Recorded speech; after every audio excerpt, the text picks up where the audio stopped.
put another one with the old preps hashtag. So.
broadcast high school athletics online from Portland's West Side. We are West Side Mobile Media, Banks, Oregon.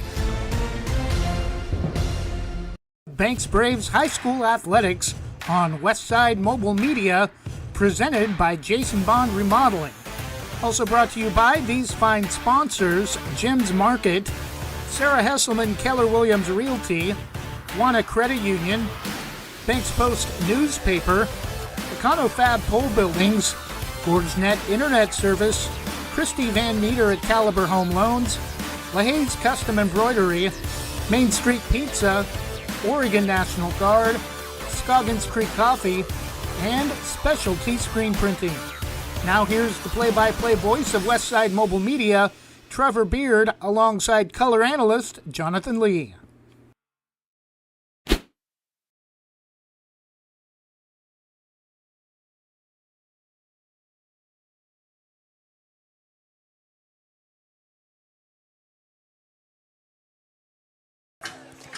Good evening, and I'm Trevor Beard alongside Jonathan Lee for Homecoming 2022 tonight at Banks High School as the second-ranked Banks Braves get ready to host the Rainier Columbians with a record of 2-3 overall and 1-1 in 3A District 1 League play. Jonathan, expecting a win tonight from Banks. Hopefully the Braves will not be looking ahead to what could be next week's ex facto title game at Yamhill Carlton. But Rainier, only 27 players on their roster, a young team. Does Rainier have any chance to win this game tonight? Yeah, like you said, Banks kind of, maybe, or maybe, you expecting a win in this game.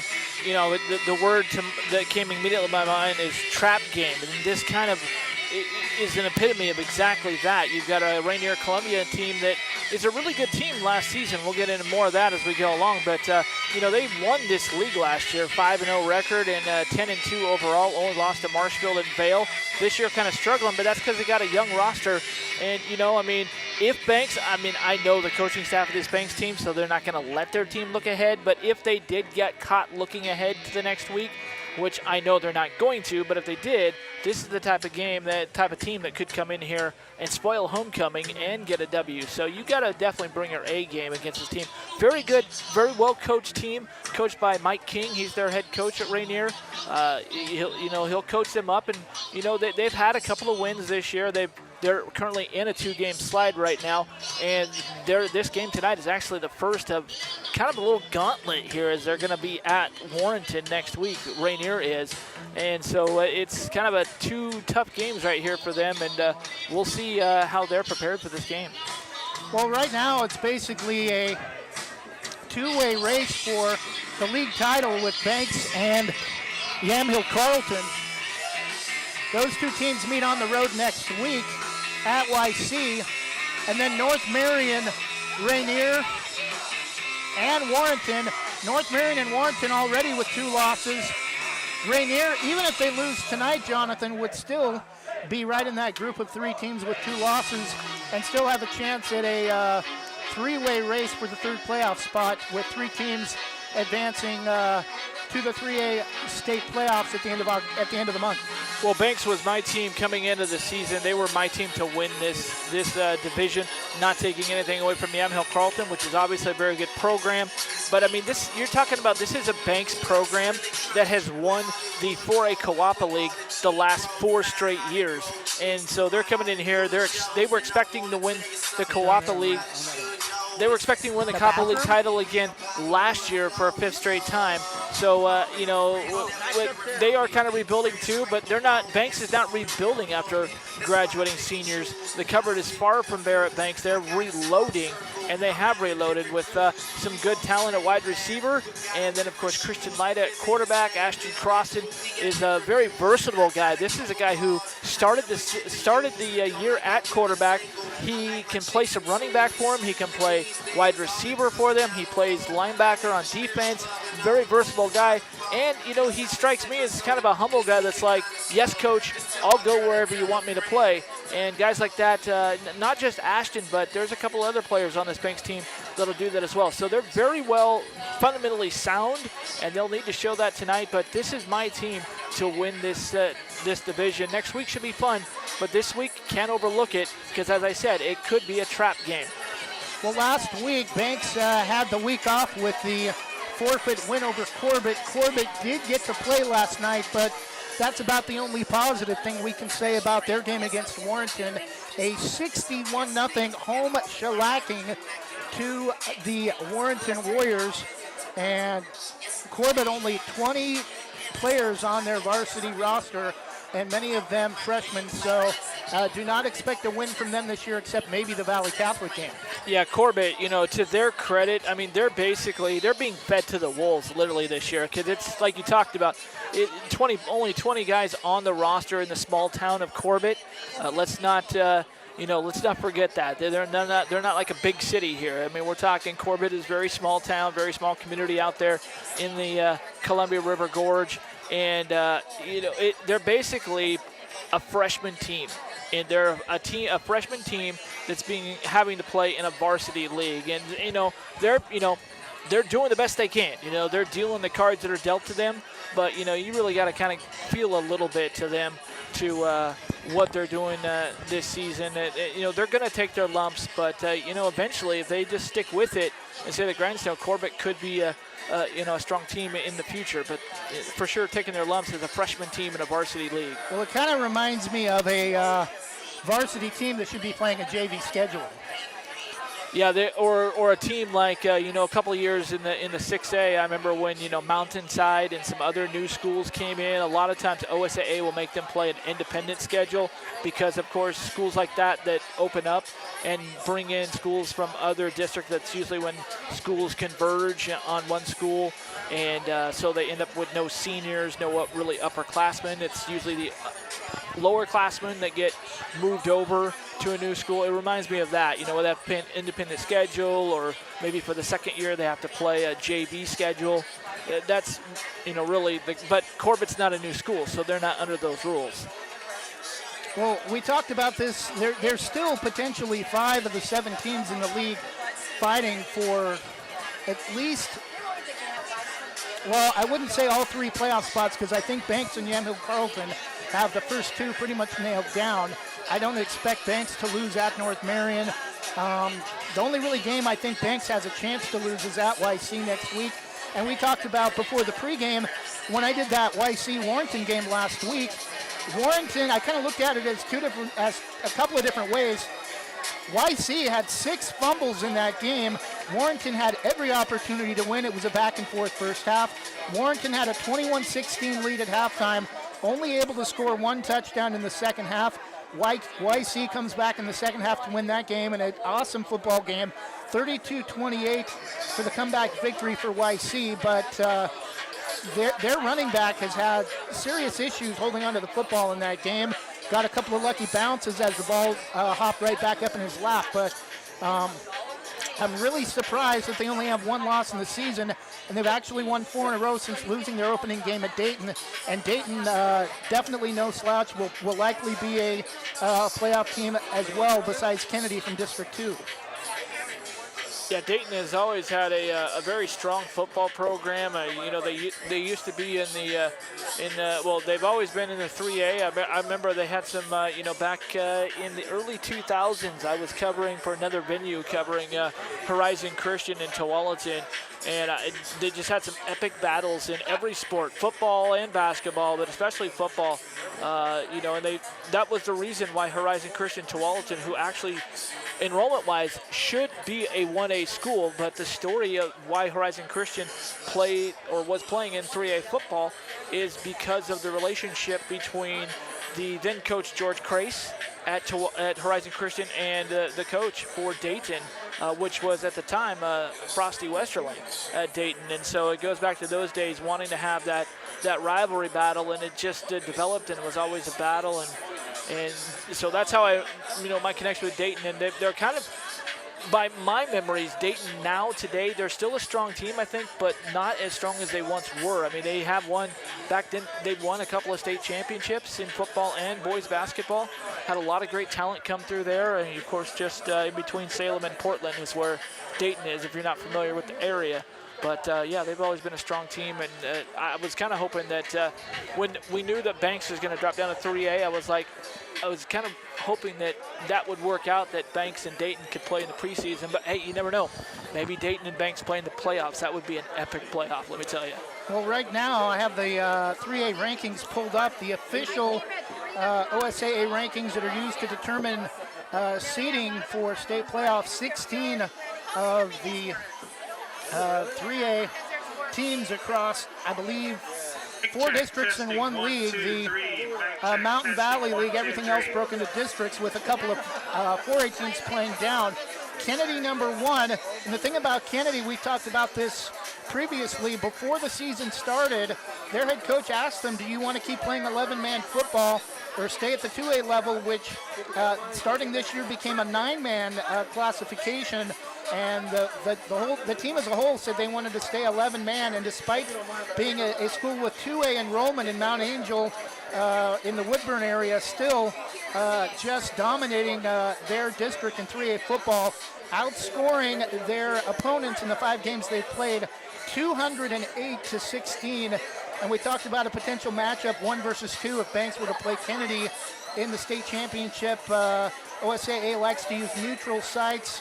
I would expect that maybe to be a McMinnville High School game. McMinnville High School has been used for other state neutral sites. That would likely be a game of Kennedy's offense against Banks' defense. Wortman Stadium is the stadium for McMinnville High School, and that's just an outstanding venue for any high school sport, whether it's football or soccer.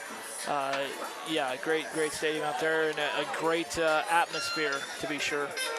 And as we look down the rest of the 3A Top 10 football rankings, Dayton number 3 with just 1 loss. South Umpqua played in the state title game last year, I believe, against Vail.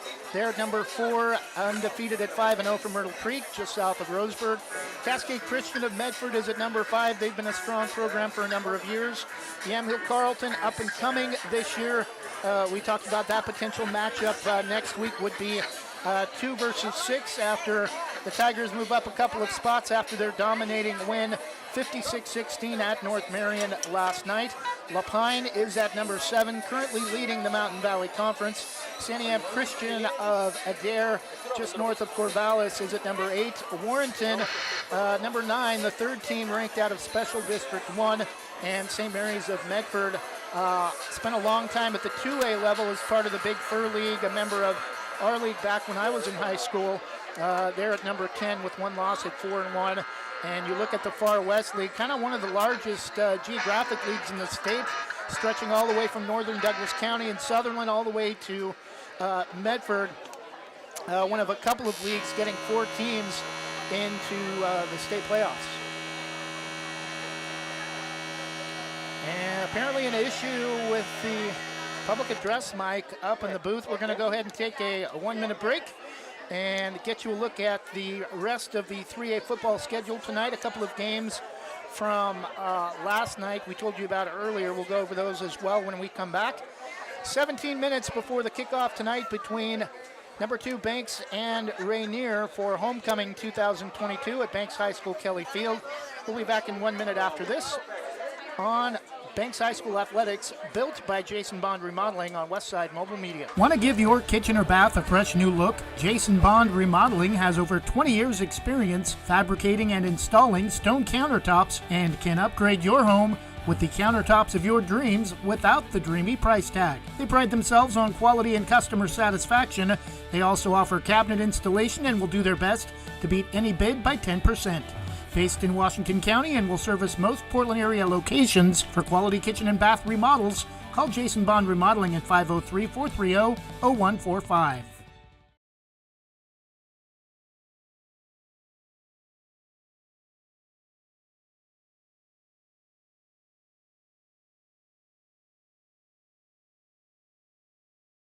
Jim's Market in Banks is an institution serving the community for generations.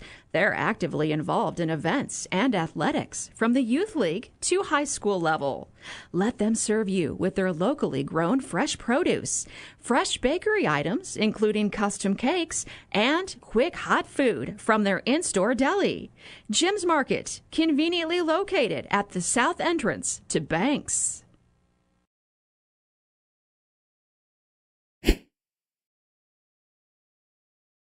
Pleasant Hill playing tonight.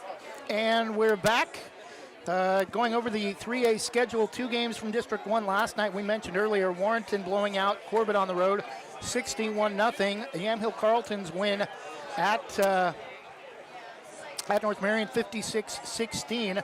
Other 3A games going on around the state tonight. There is one other team in action from 3A District 1, Valley Catholic, in a non-league game. Actually, I think might have a chance for a victory. Harrisburg down, really probably should be playing a 2A schedule. Harrisburg of the Mountain Valley Conference, located about halfway between Albany and Eugene. Other games in the Mountain Valley Conference, Elmira is at Siuslaw of Florence. Cresswell at Sisters, and that's an interesting matchup. Right now there's 3 teams battling for the Mountain Valley Conference playoff spots, or actually 4.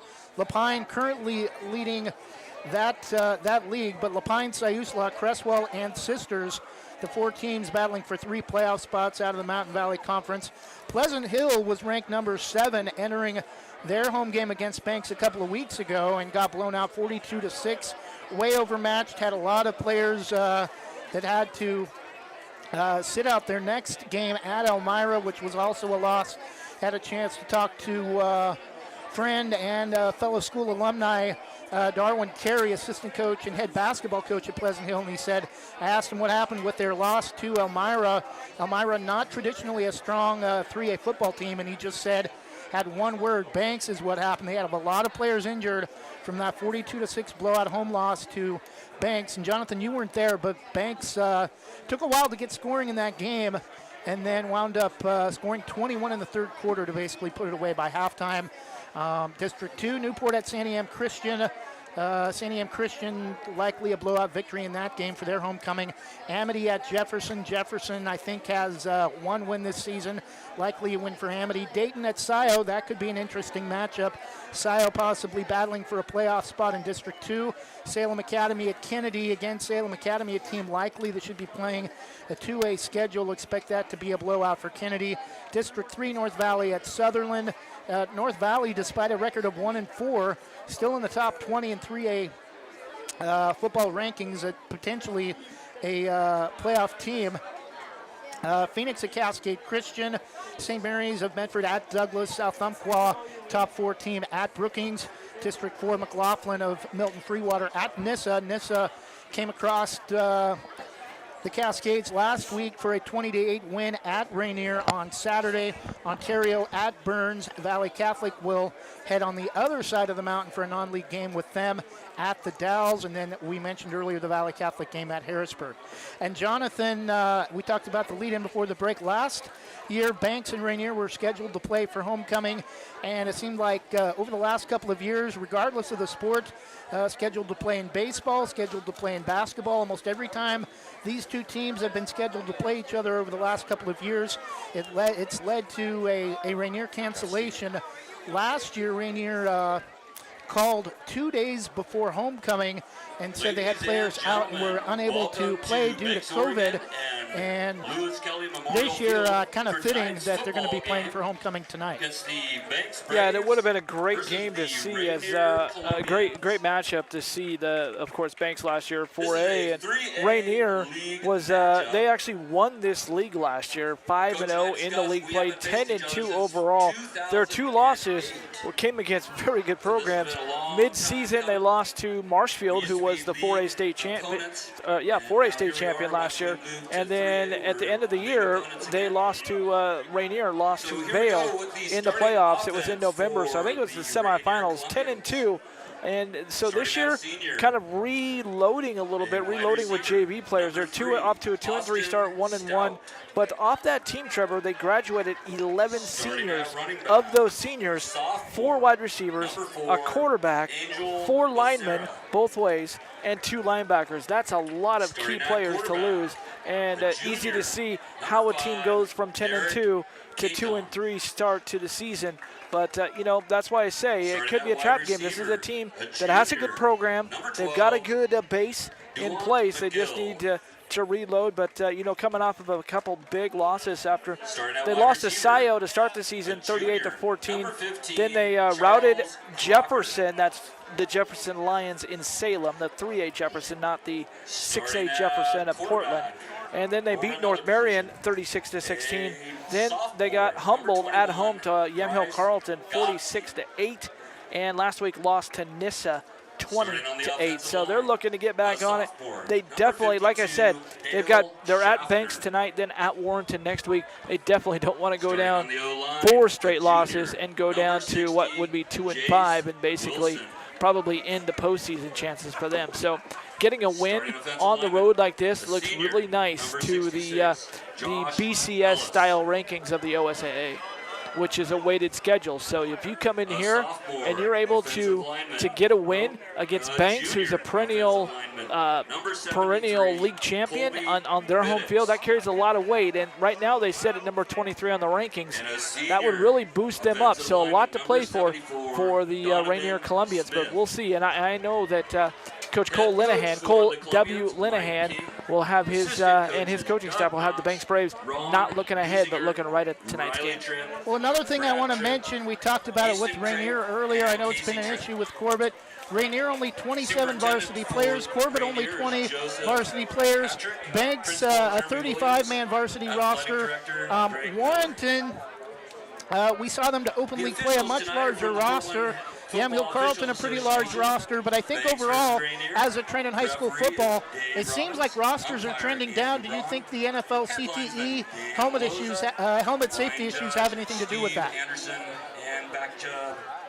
No, I think it's a lot, really a lot of the problem with the ADM numbers like it is here at Banks is a lot of people are transferring to a lot of families are, transferring away because of the problems in public schools. They're transferring out of public school districts into private school districts in the area. There's many more private schools around the area, particularly around here in Hillsboro. You've got 3 or 4 private schools. Faith Bible, you've got a Life Christian.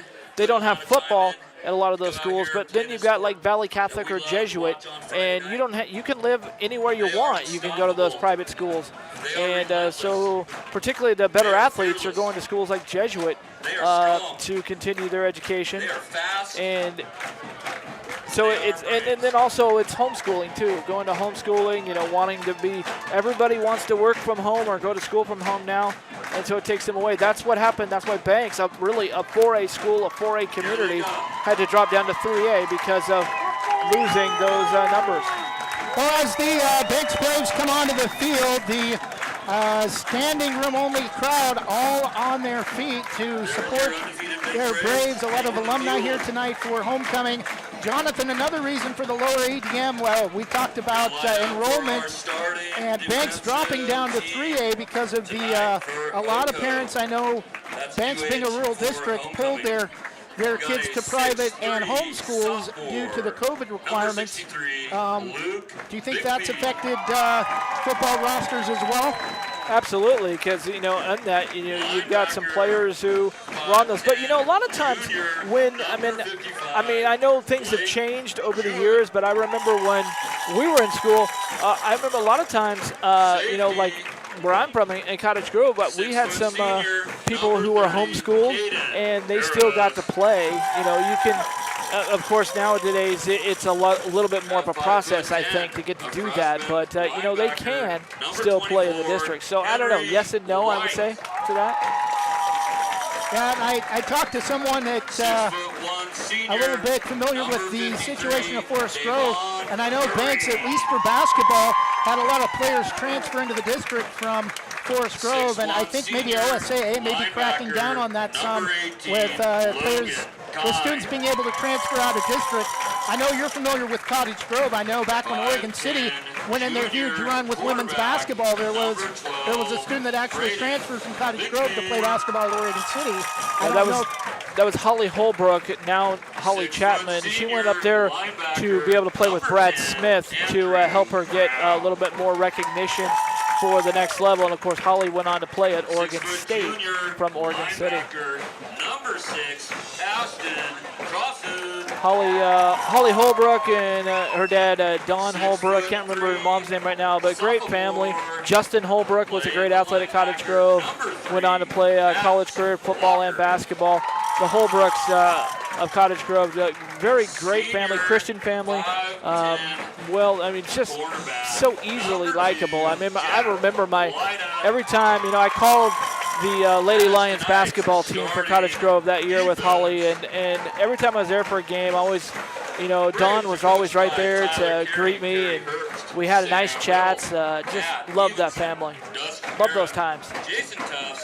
I'm sure as the Braves roster has been introduced that we will likely have tonight's national anthem with less than 5 minutes left before kickoff. I want to talk a little bit more about Oregon State and their women's basketball program with Noelle Mannon from Valley Catholic earning a scholarship just, I believe, last year. We'll talk more about that after tonight's national anthem. The American flag flying over there by our scoreboard. Connor's brother.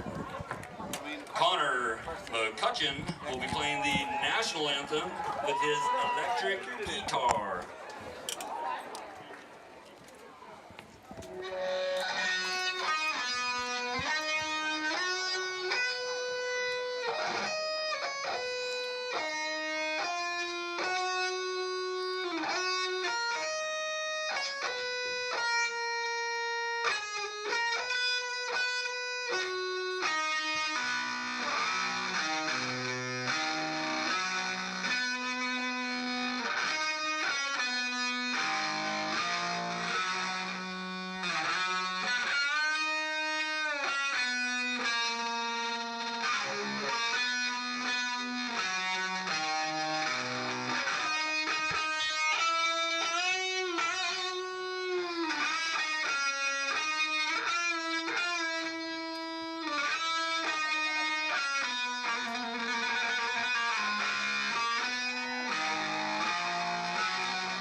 Nice job, Connor McCutcheon. Haven't felt that Jimi Hendrix experience since Woodstock. Connor McCutcheon with an awesome rendition, Jimi Hendrix style electric guitar version of tonight's national anthem as we get ready to have the coin toss at midfield. Much larger, beautiful white and navy blue arrowhead logo with the widest portion of the logo stretching from the 45s. Banks, Oregon.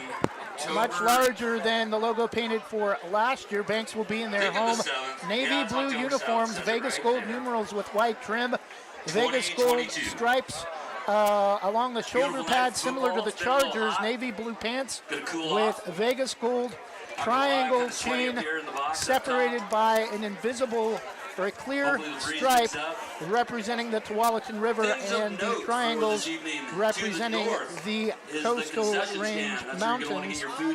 The Rainier Columbians in their road white uniforms, silver numerals with, we believe, a very slim dark green trim, dark green helmets with black logo and black pants. As far as we've been told, not a breast cancer awareness night game, but Rainier cheerleaders wearing pink t-shirts and Rainier Columbians wearing pink socks. A little bit of haze tonight seems to be affecting my Huge in the eyes. stadium to Jonathan? the south is Well, the on that restrooms. note, it is Breast And to Cancer far Awareness south, you might Month. notice So, a as large piece of traditional over artillery. the last couple of years, Hopefully we'll hear that many many schools, times high tonight. school and college, and That even will in probably teams in the celebrate the NFL, score for the it Braves. doesn't take a breast cancer awareness game to do that. They'll wear pink.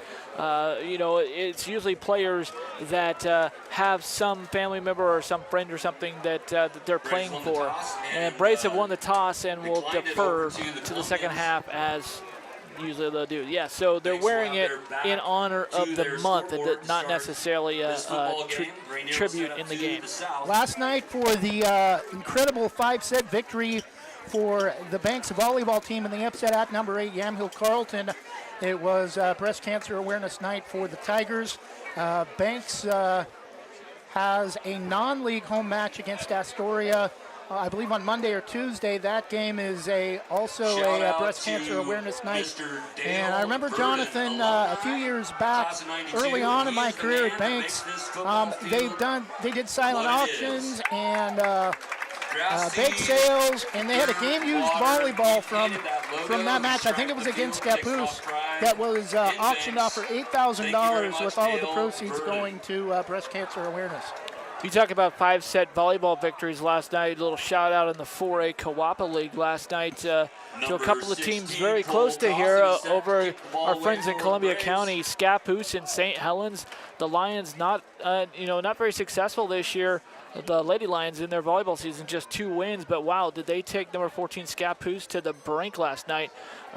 Both teams winning it was at Scappoose High School. Both teams won every other set. Number 3, Scappoose Austin won the 5th set Stout, 15-8 to for take the it 3-2. So shout out to the Lady Lions, really battling Scappoose. And a thing that many Also number 4, Banks number fans 12. may not know, current head coach of Scappoose Volleyball, Mary Shorn, Banks all-star athlete and three sports Banks alumni. As the cannon goes off for the start of tonight's game, National Guard setting off the cannon, and the return by Rainier up to the 25. Got Football distracted return by out to near the the 25-yard cannon. line. Looks like it's going to be number Placed 4 out for by Rainier. number Decent 53, return for Devon Angel Becerra. Green. And as we kick off here at right at 7 o'clock on this Friday night, noticing just to the east of the stadium over there by the I want to say the projects, but it's not the projects. It's the Apartments. yeah, it's over the apartments and the new development over there here in Banks. Very nice moon here. Clear, hazy sky here at Banks with a very nice, almost full moon. Pretty sure they're called Quail Valley Apartments, similar to the Quail Valley Golf Course. And handoff is not going to be much. I think Rainier is going to run that bunch formation most of the night and just try to keep it on the ground. Yeah, not a lot of wide receivers on this team, but Rainier traditionally doesn't. I have remembered them throwing the football, but Rainier really a run power offense sort of. They have ran the wing T at times, but yeah, pretty much a run-oriented team. Under center, quarterback.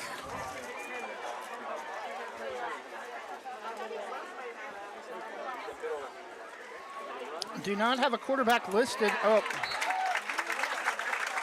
First step by number 24, Henry White. it looks like number 6, but there's not a number 6 on our roster. Ball carrier is number 3, Austin Stout. Austin Stout for basically no gain. It's going to be 3rd down and 9 Ball from the placed on the Columbians' 26-yard line. 26. 3rd and 9. number 3. Oh yeah, Austin Stout, the ball carrier, now out of shotgun. Is going to run to the near side. Pass is tipped and probably should have been caught. Toss incomplete. Number Intended 6 is for the quarterback, but we don't have, or number 5, Angel is Becerra, Derek Caton, defended by who we number talked about 24, before the Henry pregame, White. who we thought might be Puts the Columbians starter. in at 4th and 9. 4th and 10 after the incompletion. Rainier likely to punt from their own 25. Yeah, on that incompletion, I think he heard the footsteps of Henry White, who was right there on his tail coming over from his corner linebacker position, and then didn't have a step on him, but he was right there behind him. And Jack White is going to have to go back for this one. Calls the fair catch at about the 35. Banks will still get decent field Punt position, was but a there, great caught by punt number 2, Jack by Leiter. Rainier to Banks back the Braves will Braves start up a little bit. It'll be their first first and 10. possession They're going to mark the at ball 38-yard on the line. fair catch at about the 37, 38-yard line. No yard markers here at Banks High School on this all-grass field. First offensive possession for the Braves comes with 10:27 to go in the first quarter. Yeah, that punt, it was one of the quick kick varieties. We're seeing that a lot more in high school and even college, where the quarterback will just be in there, or a backup quarterback will be in there, and they'll just kind of step back, like in a shotgun almost, and quick kick it. Andrew Brown and Wormington, the receivers to the near side. 4 receivers set. Lida over the middle. Breaks the tackle down the near side. He's gone. Touchdown. 1 play from scrimmage. 62 yards for Jack Lida to the end zone. And off goes the cannon again. We're going to hear that a lot tonight, I think. Banks on the board first, 6-0, pending the extra point. Lida to Lida, a 65-yard pass play. Trevor, that's called a statement right there.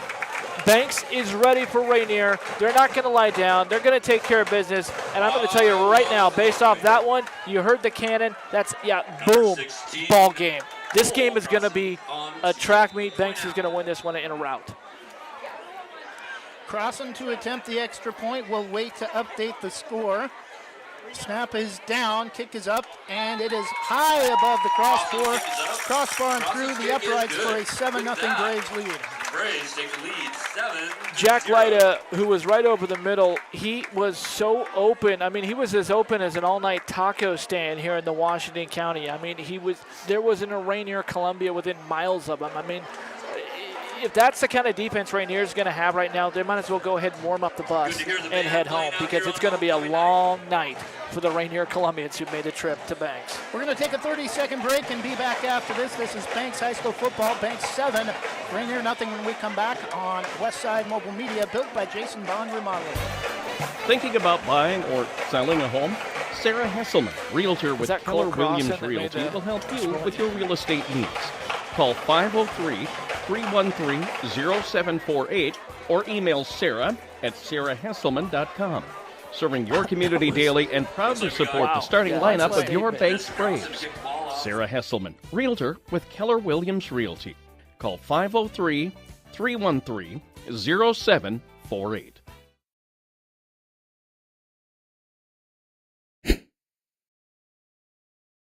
And we're back. Trevor Beard alongside Jonathan Lee, Banks High School football. 1 play from scrimmage, a 62-yard touchdown pass from Christian Lida to his cousin Jack Lida to the payhouse. And Rainier on the return, again, back to the same spot up to the 25, again, assuming that's Number 53, Davon Vereen with the tackle. Angel Becerra on the return. Davon Vereen Kickoff making the covered stop. by number 12, McGill. Rainier has a 1st and 10, ball at the 25.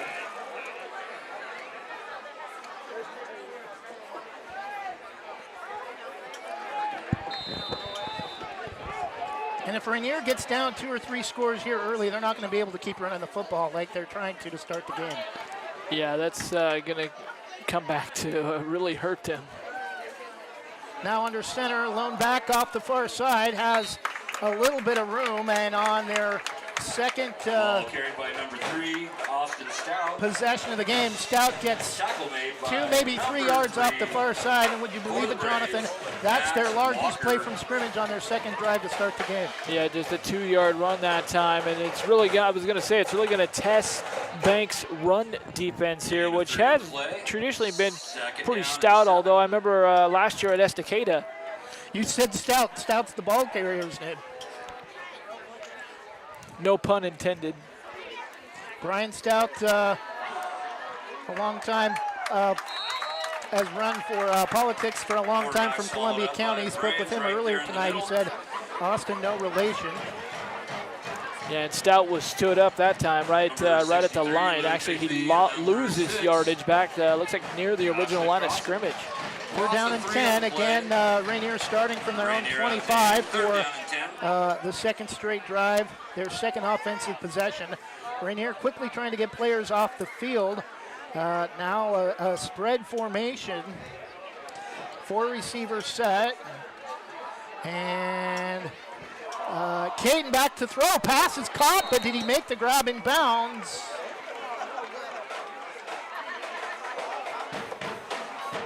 I think they're going to give him a catch. They say he caught the ball before going out of bounds, got her feet in bounds. Of course, in high school, you only have to have 1 foot in bounds. Devontae McGill with a gain of 15 on 3rd and 10 up to the 40-yard line. First down for Rainier comes on their second possession. We could definitely see that it was close over here, but we're on the other side of the field, so we couldn't really see, so not really comment from us. Caden now is going to step up into the pocket, scrambling, rolling left, and able to break an ankle tackle. Now is going to keep it and has some room. Gets maybe a yard or two near side. As number 53, Davon Vereen. Number 53, Davon Vereen in on the tackle on his own sideline. Gain of 2. Second down and 8 from the 42. Yeah, just a great job of scramble play there for Derek Caton, just doing whatever he could to get outside and get whatever he could against this Banks Braves defense. Originally, it looked like he wanted to throw the football, but didn't have anybody open and just had to kind of eat it and see what he could get on the ground. I think they might be throwing here 5 wide. Caton out of shotgun, rolling right. Rainier, I think, got away with the hold. It's not going to matter, but the pass intended again for McGill is going to be incomplete in the right flat. Wouldn't have been enough for a first down, but it'll bring up 3rd down and 8 on the incompletion. Stops the clock, 8:36 to go in the first quarter. Yeah, Caton just missed that one there. He didn't really set up. He was kind of on the run. He's being chased from behind that time. He had to look to his right. Obviously was forced to throw before he could, and just couldn't make a great throw on the run through way wide right of the receiver. 3rd down and 8. Rainier with the ball near midfield from their own 42. Their best drive of the game on their second possession. Braves look like they may want to blitz. Caden now is going to get smeared back in the backfield. He'll lose about 10. It'll be 4th and long. Luke Bigsby coming up there. He was charging right over the middle of the line, and he just bowled right through the offensive line of Rainier. An easy path to the quarterback. Back to the 35-yard line. Caton didn't have a chance that time. They're going to move it up from where it went down up to about the 35 with forward progress, but it'll still be 4th and about 16. 4th and a country mile, as they say. Jack Lyda again back around his own 30-35 for the return. Looks like the Braves are going to get excellent field position again. And low, kind of, looks like it went off the side of his foot. It's going to go all the way out of bounds up near the 40. 1st and 10. They're going to mark it at the 45. So again, Banks will have even better field position for their second drive.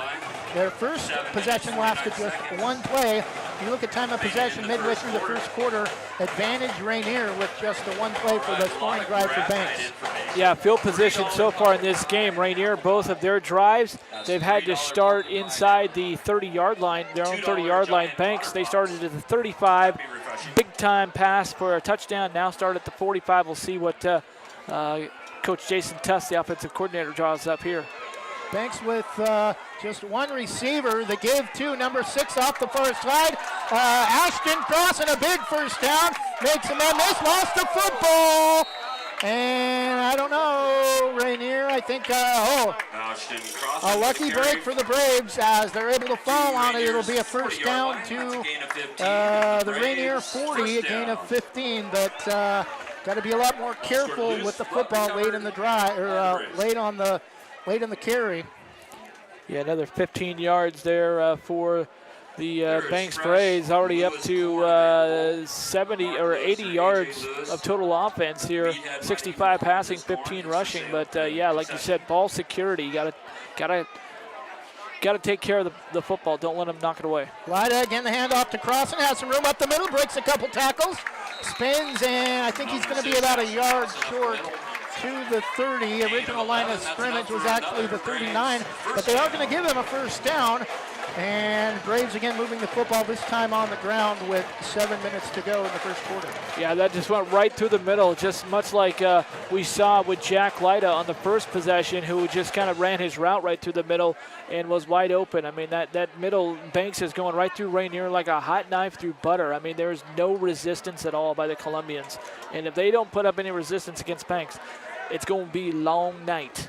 Long bus ride home. 4 receivers set with Cross in the lone back. 4 receivers set with Lida and Wormington to the near side. Pass over the middle, caught, and breaking a tackle. Logan Kind down near the 5-yard line. Another big pass play. A good run of mix and pass early to start this game. And Banks driving on, knocking on the doorstep again. The sure-handed Logan Kind there, the big tight end switched out to wide receiver this season and just paid his time on the line and was right there to catch it. Braves looking to go up 2 scores here within 6 minutes, halfway through the first quarter. First and goal from the 5. I don't know if they can keep this run up, but if they're able to score on every possession. Logan Kind out of the backfield, the screen pass for a touchdown off the near side, and it's 13-0 Banks with 5:56 to go in the opening quarter. Well, 5-yard screen pass that time from Christian Lida. And, yeah, like you said, they're just picking apart the Columbia defense right now. And still hard to get used to that cannon going off after every touchdown. Kind of makes you jump every time you hear it. Cole crossing to attempt the extra point. Actually, Ashton to kick. Cole, I always get those two confused. Ashton is the running back. Cole is the kicker. Converted from soccer, and it's now 14-0 with 5:56 to go in the first quarter. We'll take another 30-second break and be back after this from Christy Van Meter at Caliber Home Loans. Rankings are important numbers in determining Oregon high school playoffs. So are rankings when choosing a lender to help you with purchasing or refinancing your home. Our local community home loan expert, Christy Van Meter at Caliber Home Loans, is ready to help you win the day. Call Christy today for all of your home loan needs at 503-327-5302 or caliberhomeloans.com/kvanmeter. Christy Van Meter, NMLS number 1700271, state licensed in Oregon, an equal housing lender. All products are subject to credit and property approval.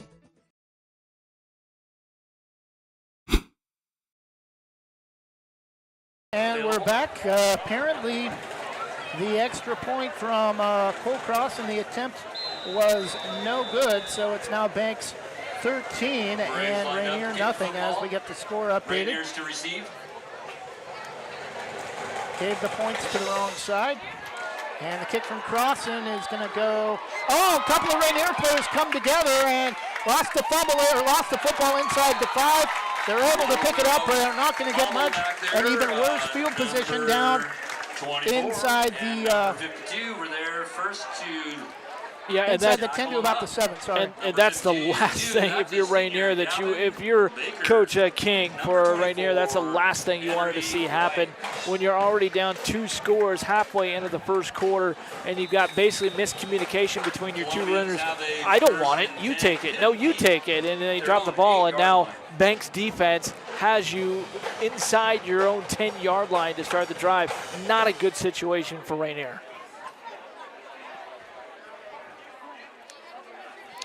So 5:45 to go in the first quarter. Rainier deep out of their own shadow of their own end zone. Try to run it off the right side. They're not going to get much. It'll be actually looks like a loss of about 2. Second down and 12. Logan Kinden on the tackle. Loss of a couple yards. Yeah, if ever they had some passing plays or something to try and do,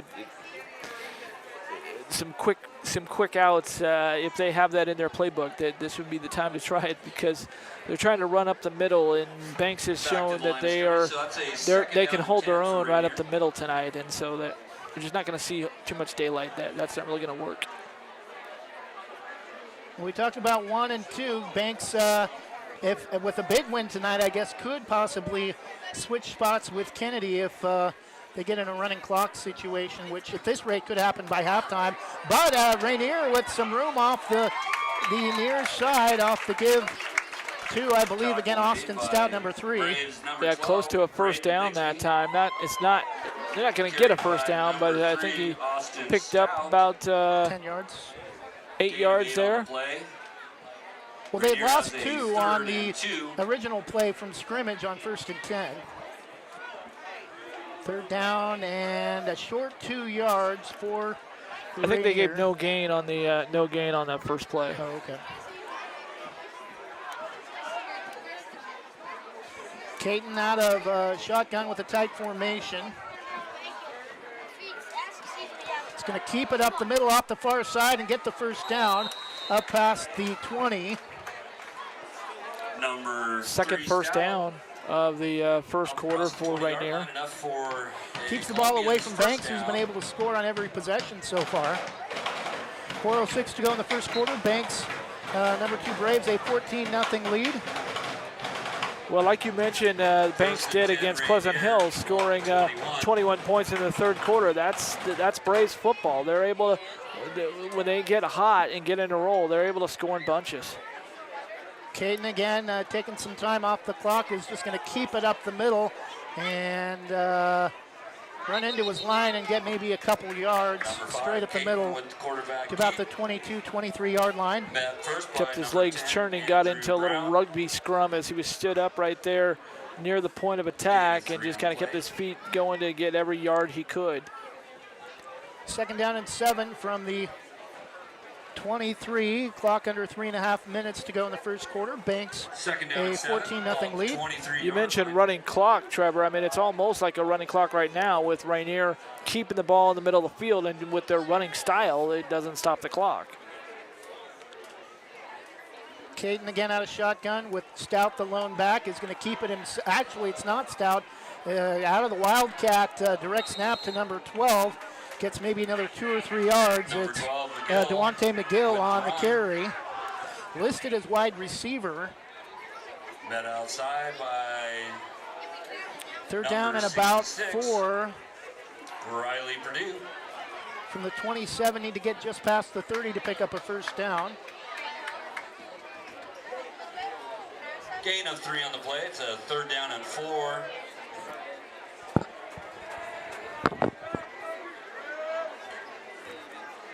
And again, Rainier taking some time off the clock. 2:20 to go when they snap the football. This time to Stout, and he's going to get maybe a yard. It'll be fourth down, and Rainier likely will punt from this end of the field.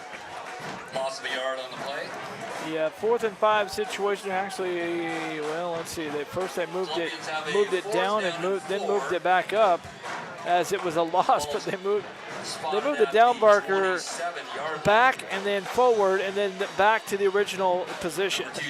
We did not get you the field dimensions to start the game. Kelly Field at Banks High School runs north and south. We're on the west end of the field, the near side, and this ball is either going to be partially blocked or go off the side of the foot. The person handling kicking tonight for Rainier, and Banks is going to have great field position up at the Rainier 35 out of bounds. I just got deja vu, Trevor. That reminded me of that punt last year at Hidden Valley, but that was against a wind that was like 35 miles an hour, and it went straight up in the air. There's no wind here tonight, and that ball just went, he just shanked it, badly shanked it. No true kicker listed on the Rainier roster. Did not get the number on the jersey that time of the person handling kicking duties on the punt. 1st and 10 for the Braves from their own 35 on a punt that netted about 10 yards for Rainier. And this time in at quarterback, it's not Christian Lyda, I don't think. Pass down, it is Christian Lyda, I forgot his number. Logan Kind, a first down grab out of bounds far side down around the 10-yard line. Again, Banks working on a quick scoring drive. Yeah, that was a great route ran by Logan Kind that time. He got right into in the corner there. It looked like a little skinny post out there. Found the corner, found where there was nobody around him, and it's a great find by Christian Lyda. Just kind of roll out, and he found him. He spotted him. Great timing. Got him the ball right there, and it's a big first down. And Braves in the red zone again. A gain of 22 on the pass play. High snap. Christian able to bring it down, and Braves lucky to hold on to the football that time. High snap caused a little bit of an issue with the handoff to Cross, and he's going to lose back to the 15. Yeah, Rainier, to their credit, they were actually in the backfield that time. But, you make a running play like that, that's the kind of play that Rainier runs every day in practice. So their defense is used to seeing it, so they can be ready for it. But these passing plays, it really catches them by surprise, particularly this younger team of this Rainier team. Second down and 13 from the 15. Christian Lyda out of shotgun. Cole Ashton crossing the lone back. Lyda's going to throw late. Passes, could have been intercepted, threw it late before he noticed Logan Kind open. Rainier player didn't turn around, otherwise it would have been picked. Yeah, actually, that ball was thrown behind Logan Kind. It was either thrown behind him or Logan overran it, but I think it's one of those timing issues. As Logan was going over, he kind of looked back at the ball and then had to look back to see where the receiver was, but it was thrown right behind Logan Kind, just not on target at all. 3rd down and 12 from the 15. Braves have scored on each of their first 2 possessions. 33 seconds to go in the first quarter, likely the final play of the period. Lyda out of shotgun to throw, has a man over the middle. Oh, too high. Intended for number 2, Jack Lyda. And we might see Ashton Crossan here, or Cole Crossan here attempt a field goal with 28 seconds left in the quarter. Yeah, 4th and actually looks about 4th and 11. They could actually get a first down without scoring, but they'd have to be stopped at the 1 foot line. But yeah, looks like Cole Crossan's going to be called here to kick a field goal. Looked like it would be about a 32-yarder.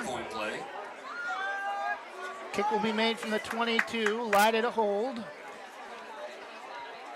Low snap, kick is up, and it's partially blocked and is going to be well short. That play just took too much time to get developed, and the field goal no good. 24.4 seconds left. We'll keep it here as we'll take a break at the end of the quarter. Still Banks 14 and Rainier nothing.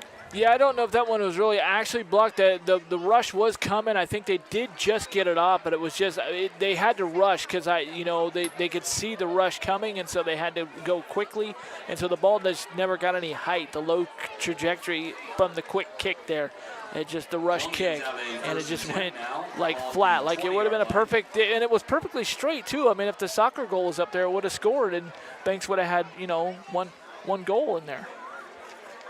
Caden out of shotgun with one back to his left, tight formation. Is going to keep it off the near side, and that might actually be McGill out of the Wildcats. Number 53 for the Braves. It is at the bottom of the pile, number 3, Derek Caden.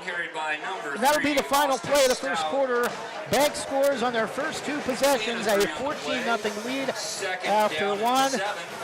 Number 2, Braves in control early over Rainier. We'll take a 30-second break and be back after this from LaHaye's Custom Embroidery of Hillsboro. Proudly serving our neighbors in Washington County since 1946, LaHaye's is your destination for locally made Letterman's jackets, custom embroidery for business apparel or a unique gift, and scouting uniforms and supplies. LaHaye's is on the corner of 3rd and Main in historic downtown Hillsboro. Open Wednesday through Friday, 10 to 6, Saturday, 10 to 4, and anytime online at lahayes.com or call us at 503-648-2341.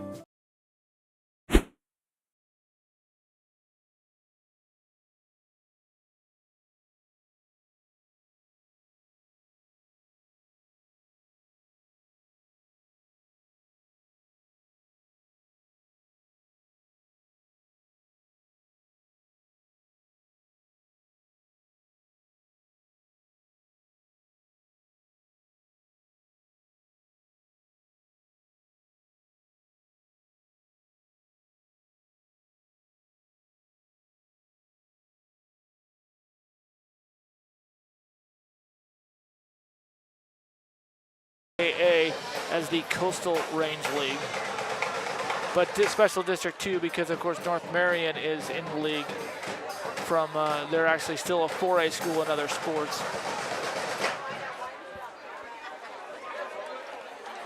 Rainier football, 2nd down and about 6. Need to get to the 30 for a first down. North Marion playing in this league is kind of like Southridge in football. They're playing in the 5A, but the rest of their sports are still 6A Metro. Derek Caden out of shotgun for the Columbians. He's going to keep it off the far side. Hit in the backfield, and he's going to lose about 2 yards. It'll be 3rd down and long. number 6, Ashton Crossan. Ashton Crossan in on the tackle. We talked about Ashton and Christian. Ashton actually got the start at quarterback this season. Went out late in the first half at Valley Catholic and never saw him return at quarterback, but has done a great job the last couple of games running the football. Had 3 scores in the win at Pleasant Hill.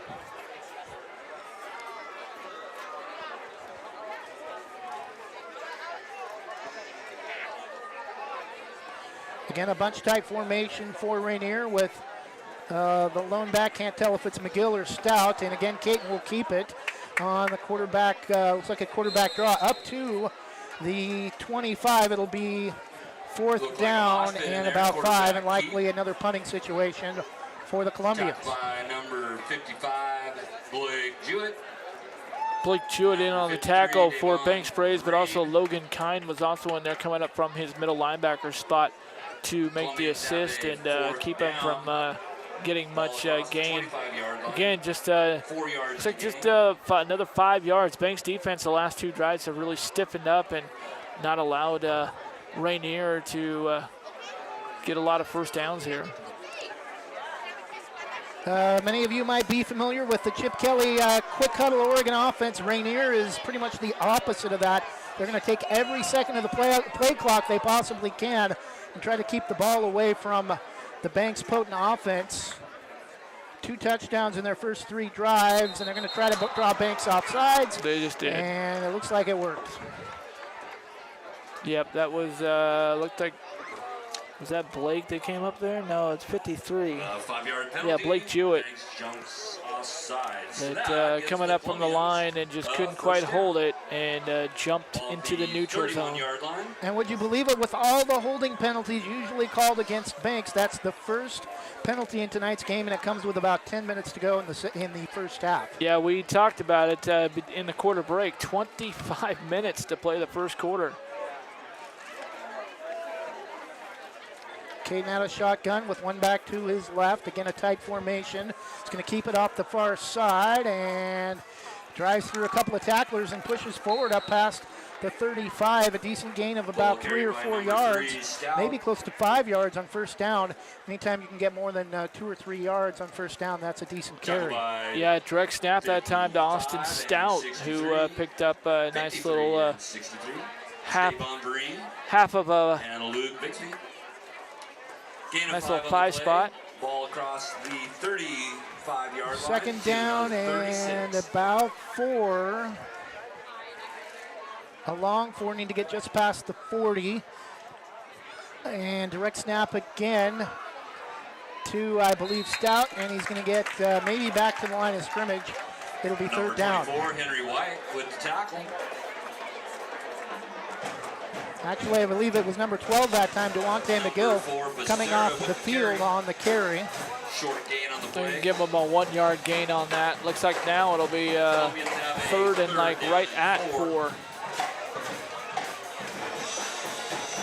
8:40 to go first half. Banks a 14-0 lead, scored on their first 2 possessions, both through the air to Jack Lyda and Logan Kind. Caton again is going to keep it, bounce off a couple of tacklers, and he stopped short of the 40. Needs to get past the 40 to pick up the first down, and it's going to be 4th down and about 3 for Rainier with 8:15 left.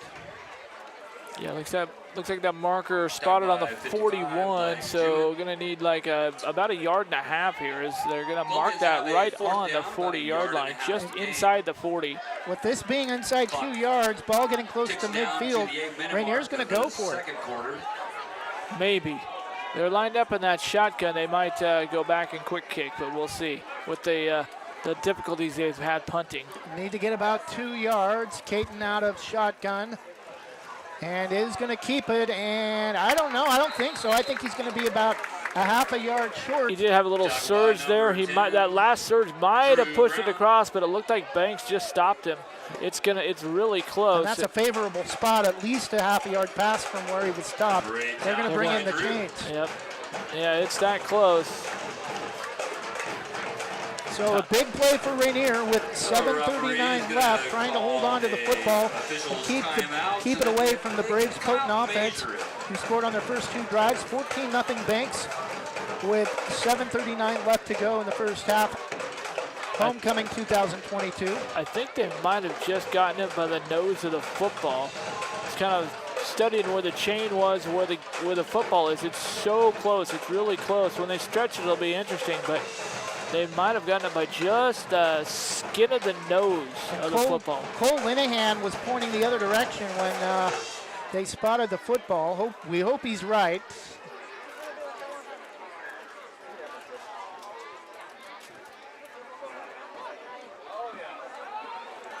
Yep, skin of the football by half of the length of the football. First down, Rainier, screened out by a Braves player, number 10.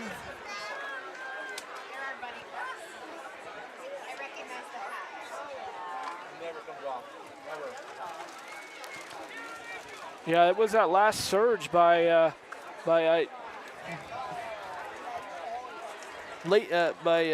Caton there that just kind of made that last surge at the end that did enough. But it was a great job by the Braves defender to come over there and not let him get any more. But it was a little bit too little, too late. And it's I think the 4th or 5th first down here of the first half for Rainier, trying to put something together here before halftime. 1st and 10 for the Columbians off the far side, and again it's just going to run into a pile and surround himself by his linemen and get maybe a yard. 2nd down and 9. Yeah, this is this classic nickel and dime run-oriented offense here for the Rainier Columbians, trying to get 5 yards here, a couple of yards here, and just kind of they're trying to just see if they can inch their way and get the Braves back on their heels and try and find a hole somewhere. And I don't know if Caton's got much of an arm, but after a few plays of running that would be the perfect time to go play action if you're Rainier to throw over the top. And he's going to break an ankle tackle in the backfield and get all the way up near midfield. It'll be 3rd down and another short yardage situation as number 5 on the carry. Caton, the quarterback. It's going to be 3rd down and about 2. Give him about 6 or 7 yards on that play. Ball moved out to the 49-yard line. And using his long frame to get some extra yards there is, keeping himself going forward, keeping the ball forward, can stick it out there a little bit. It's a wishbone, looks like a modified wishbone formation for Rainier. Jerry Pettibone, longtime head coach at Oregon State, one of the inventors of the wishbone offense. Penalty marker.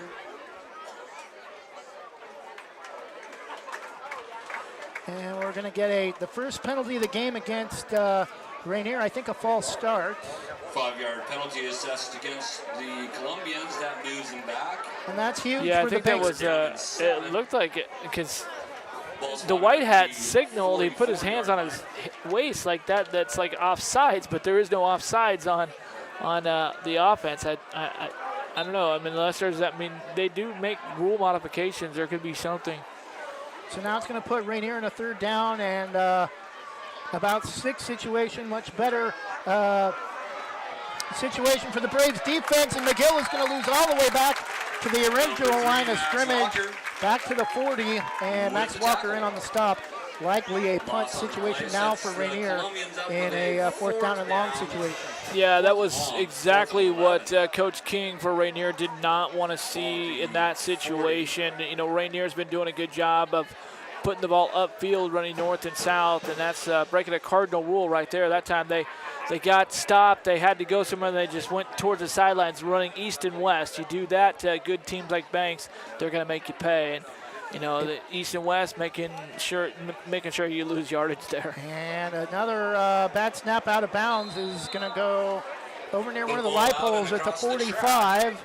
Again, great field position for the Braves. And on that last play offensively for Rainier, Jonathan, it looked like they wanted to run kind of a toss sweep, and McGill just had issues with the handle and really lucky to hold on to the football as he lost about 5 yards on the play. Yeah, and he kept going out towards the east, and that's, like I said, that's never a good thing to do against this Banks defense. And here's something, Trevor. Banks' worst starting field position tonight, their own 35-yard line.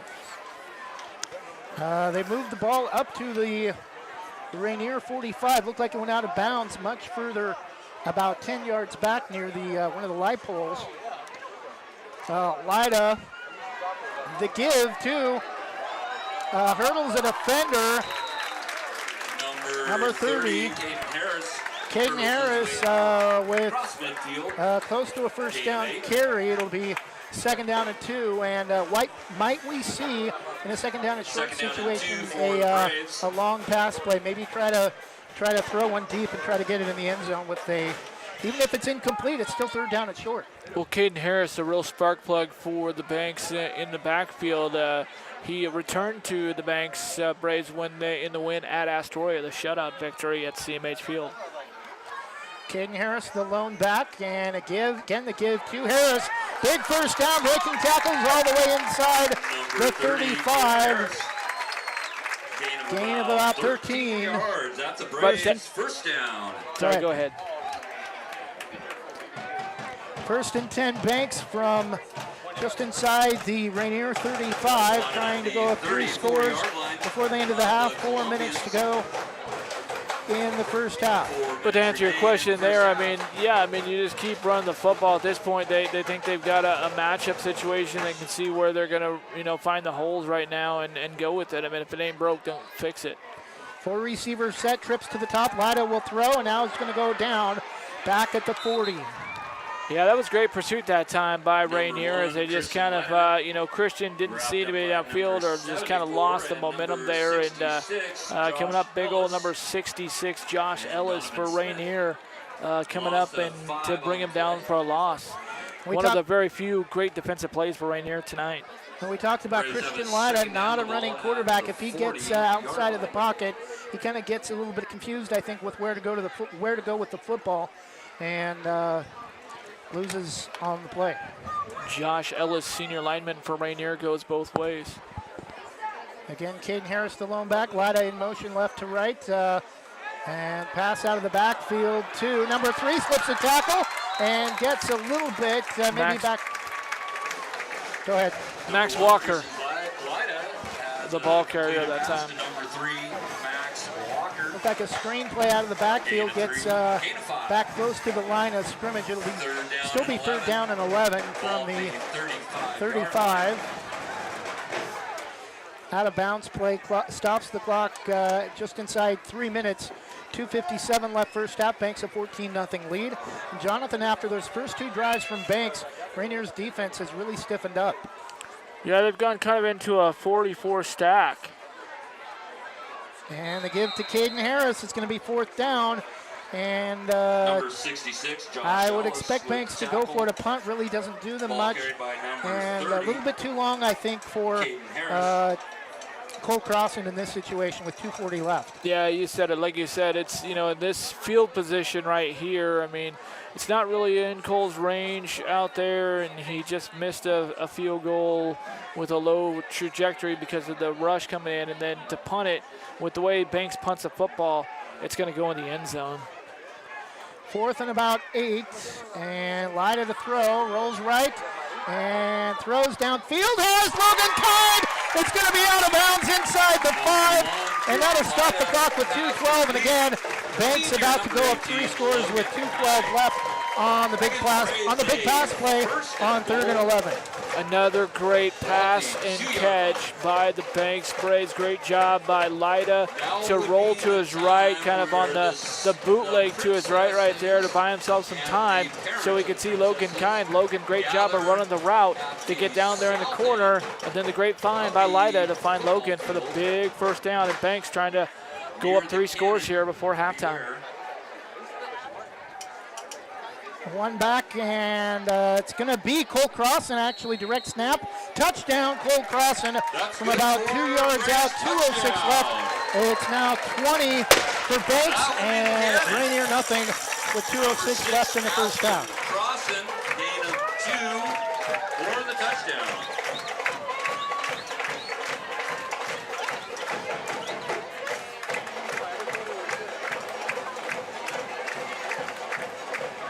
So parents of the princesses and princesses, please gather down by the convertible cars south end of the football field.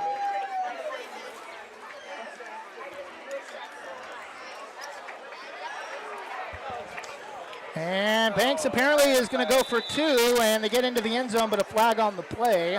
The point after attempt is no good. Yeah, that was actually not it wasn't, they weren't trying for 2 at that time. It was a bad snap. It was mishandled. And now we're going to see what the penalty is. It looks like it's going to go against Banks. Decline. Yeah, against Banks, so decline. So Illegal man downfield. no PAT. They didn't even have a chance at that, so they had to make something out of nothing and couldn't do it. But hey, they still have a 3-score lead. So with 2:06 to go in the first half, it's Banks 20, Rainier nothing. Homecoming 2022. We'll be back in 30 seconds after this from Banks Post. Banks Post newspaper is the official news provider of West Side's greatest hits. Listen hourly for West Side news from the Banks Post newsroom. Banks Post newspaper covers Banks, Manning, Buxton, Roy, and surrounding western Washington County communities. If you'd like more information on the Banks Post or want to pick up a copy, visit a local business today. You can also visit their website at bankspost.com or their Facebook page, Banks Post.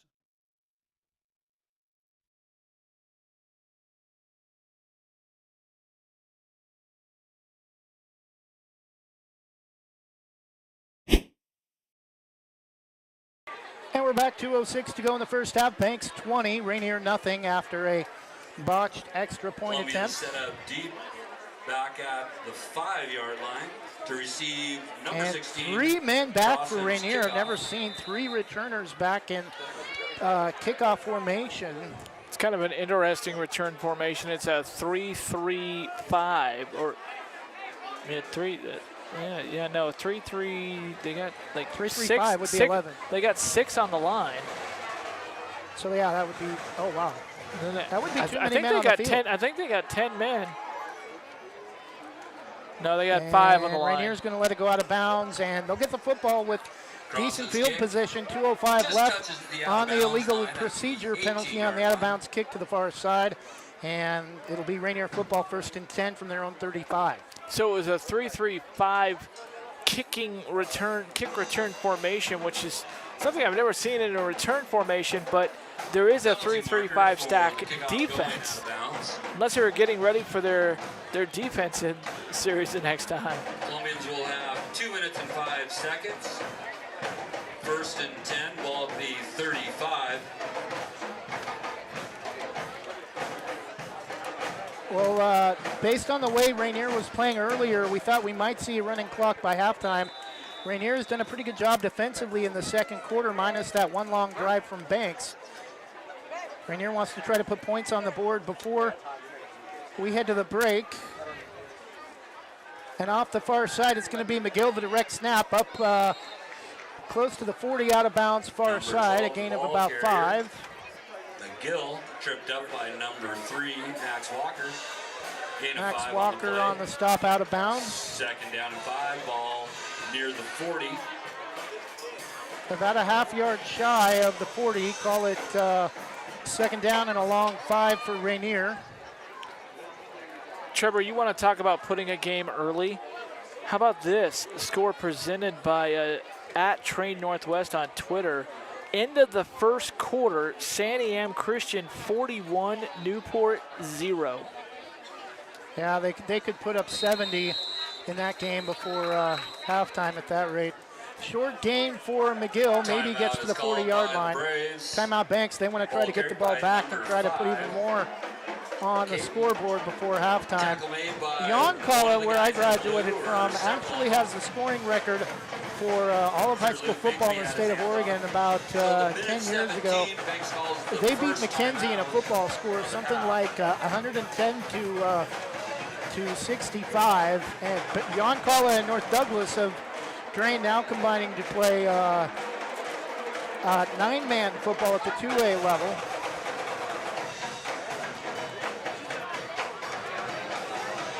We'll go ahead and keep things here with just a little over a minute left before halftime. We'll get a couple of lengthy breaks in to try to get our sponsors caught up.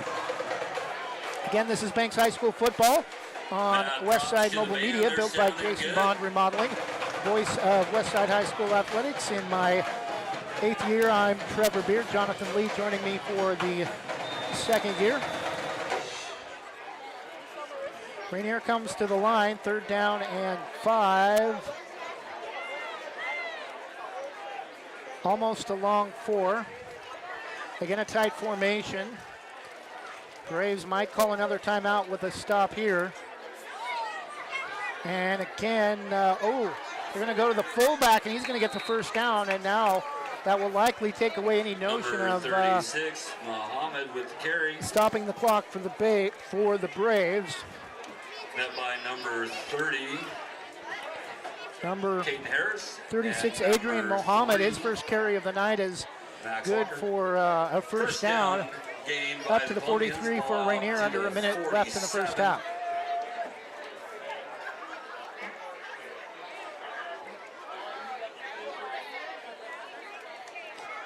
And Rainier's going to keep it off the far side, and McGill is going to be brought down by his shirt, Ashton Crossan, on the tackle back to the 45 of the Columbians. It'll be 2nd down and 13. Likely the final play of the half with Rainier's style of offense, under 30 seconds. Rainier does not now coming to the line. Off the 45-yard line. 20 seconds left. We'll see if Rainier gets one more playoff. Out of shotgun, 4 receivers set, trips near side, and Caden to throw, still looking, and is just going to dump it out of bounds, and that's going to stop the clock with 8 seconds left. 7.8 seconds. Well defended by the Braves.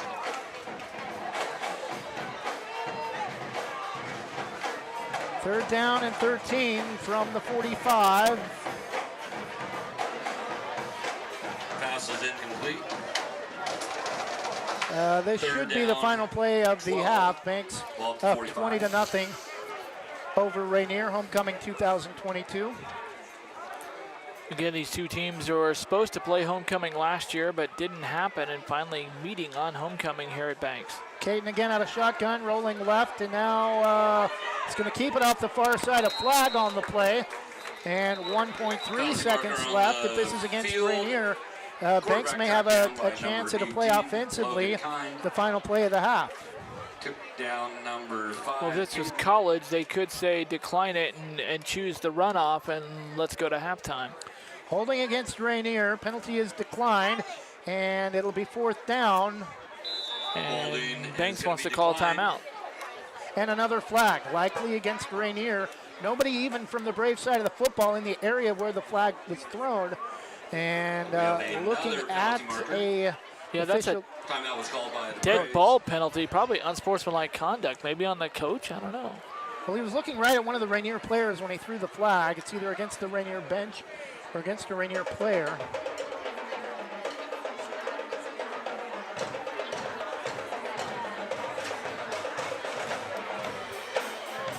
.3 seconds left.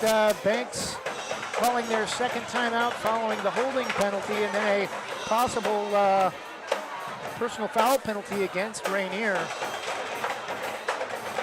Well, and I'll tell you right now, that's we don't know. We don't know what happened because they're not down there on the field. But I mean, like you said, the official looked right at the Rainier player when he threw the flag. So it's probably something that the young man probably said something that he shouldn't have to the official. And if he did, I mean, dude, come on. I mean, I'm going to go ahead and call you out on that because that's exactly why we have an official shortage in this state, is because mouthy student athletes and coaches and fans, I mean, knock it off, people. I mean, you know, we're already losing games and having games go to Thursday and Fridays. Do you really want to lose more games and have more kids not be able to play high school sports because of your blatancy against officials? Come on, knock it off and cheer for the kids and stop berating officials. That's why we're losing officials, because of people berating them. Student athletes do it because they see their parents do it. And so they're just following you, parents. Knock it off.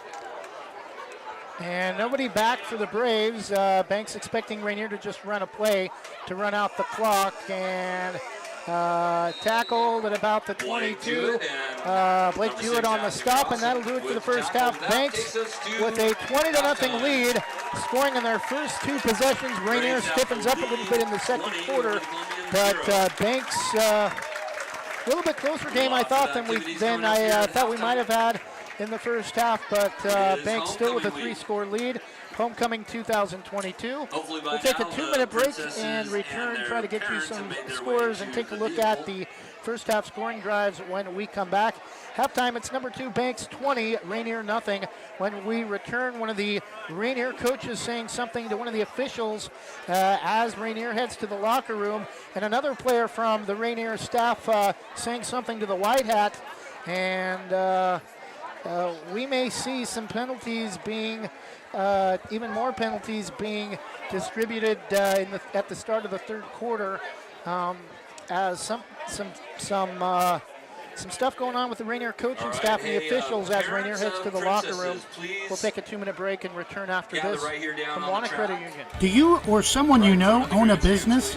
As a local business ourselves, we know how important daily operations are, which is why we offer small dollar business loans for equipment, building upgrades, machinery, and more. The credit union even provides employee benefits for business members. Learn more at wannafcu.org or ask to speak with a commercial team member today. Again, to learn more, visit wannafcu.org.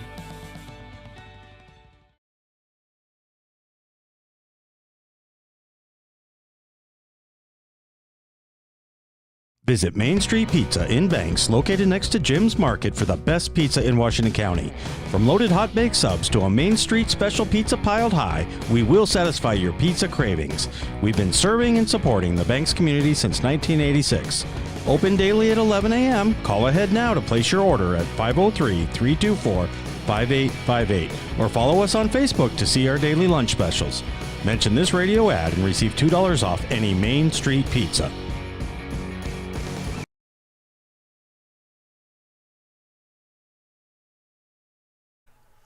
Scoggins Creek Coffee is proud to offer delicious hot drinks and delectable breakfast items too. Visit their 2 locations in Gaston and Yamhill Carlton. Open 7 days a week, Mondays through Saturdays until 5 and Sundays until 3. Make sure to ask about their weekly specials and visit their Facebook page. Scoggins Creek Coffee, 503-985-3483. Specialty Screen Printing is the official non-apparel promotional product sponsor of Westside Mobile Media and have provided us with pens, stickers, magnetic decals, notepads, keychains, and recyclable grocery bags. Owners Ken and Linda Johnson have over 40 years experience to get the job done right. Locally owned and operated in Yamhill. Give them a call for your next screen printing project. 971-998-8274, 971-998-8274.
second half to basically keep Banks to just one touchdown after Banks come out scoring. But after seeing what we saw in the first half with the poor sportsmanship, I'm sorry, I just can't give credit to a team, particularly when they have an official shortage as it is, and knowing that the reason why we have an official shortage is because too many student athletes and fans are berating players. That's the exact reason. I'm not exaggerating. That is the exact reason that most officials, there's a study that was been done, 80% of officials listed the reason why they hang up the whistle is because of verbal abuse. And so when I see that, I'm sorry, I can't give credit to a team that exhibits poor sportsmanship. I just can't. And we were a little bit late getting the mic turned on out of the break. I want to go over the scoring drives or scoring plays again. Banks, 90 seconds in, a 62-yard pass play from Christian Lyda to his cousin Jack Lyda, leading receiver on the team, to score on the first play from scrimmage for Banks after they held Rainier on the opening possession. Next drive, a 5-yard touchdown pass on a screen play to wide receiver Logan Kine, kind of a converted tight end, to go up 14-0. We thought this might be a blowout early. Rainier holding the Braves to just 6 points in the second quarter. Cole Crossan, after Lyda had a 25-yard pass play to Logan Kind inside the 5, was able to score from the 2-yard line with about 2 minutes left in the first half for our halftime score of 20-0. And again, Jonathan, we don't know what was said by the Rainier coaching staff, but definitely was not something very kind, I don't think, when you try to run down the officials as your team's headed to the locker room coming off the field at halftime. Yeah, we were chatting there in the halftime break, hadn't really ever seen anything like that before. And they literally did a slow walk instead of hustling off the field like most teams will do at halftime. The Rainier team was literally, they walked straight across the field in unison, right where the officials were, and were walking with the coaches right behind them. And you could see they were still barking at the officials. It's just really not cool. So about 14 minutes before the start of the third quarter on homecoming, Princesses being introduced as they're brought around the track in their convertibles. One classic convertible going probably back to dating pre-1950s. All classic convertibles tonight, very nice cars. We'll take another 2-minute break and try to get you scores from around the state and other games in the 3A classification when we return. This is Banks High School football halftime, number 2 Braves 20, Rainier nothing. More halftime festivities when we come back after this from GorgeNet Internet Service Provider. There's a new premier fiber internet provider in Vernonia featuring friendly and helpful customer service. Sign up with Gorge Networks today for symmetrical speed fiber internet, 300 meg or 1 gig speeds with managed Wi-Fi included in the low monthly price. No contracts or price increases. Refer a friend and get a free month of service. Make the switch to Gorge Networks today. Call 541-436-0223. You can also email us at sales@gorge.net.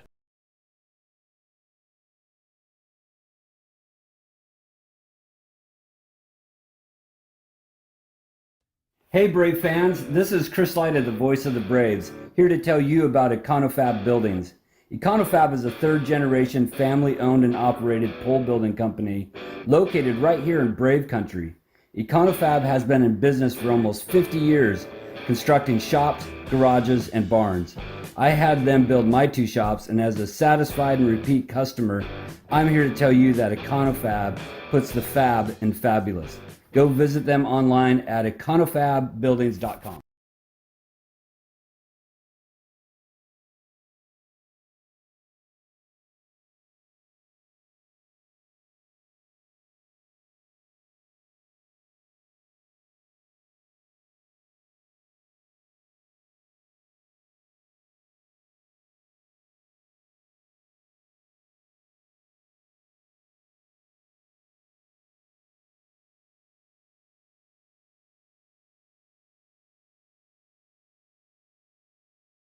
In Likeness of You offers caricatures, face painting, temporary tattoos, indoor and outdoor games, arcade games, and even costume hero birthday events.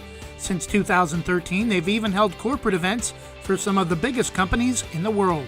For more information or to book your next party, go to inlikenessofyou.com, thebash.com, or call 503-858-0164. That's 503-858-0164.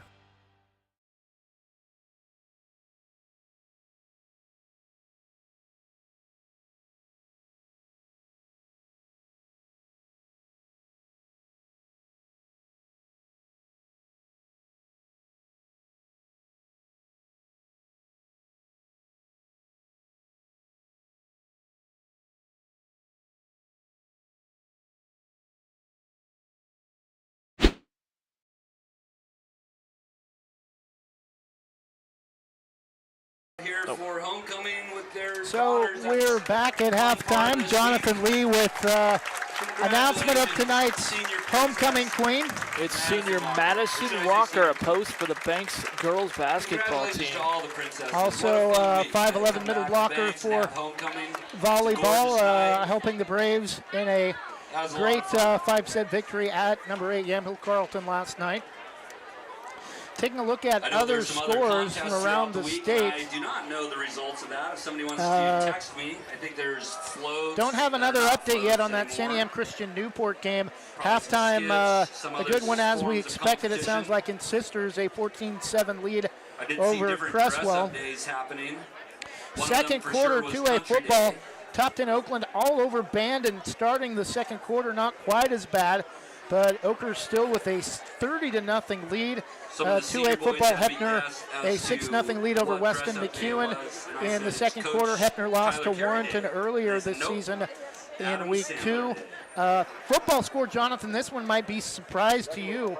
Forest Grove 28, Southridge 7 with 8.5 minutes to go before halftime. Well, Southridge undefeated in the 5A, but Forest Grove has shown they can put up points. No, nothing surprises out there. Forest Grove is a good football team. Blake Tim, longtime SID involved with the Northwest Conference Pacific, Linfield, and George Fox and a couple other Division III colleges. Yeah, I mentioned that score earlier. Sisters with a 14-7 halftime lead at Cresswell.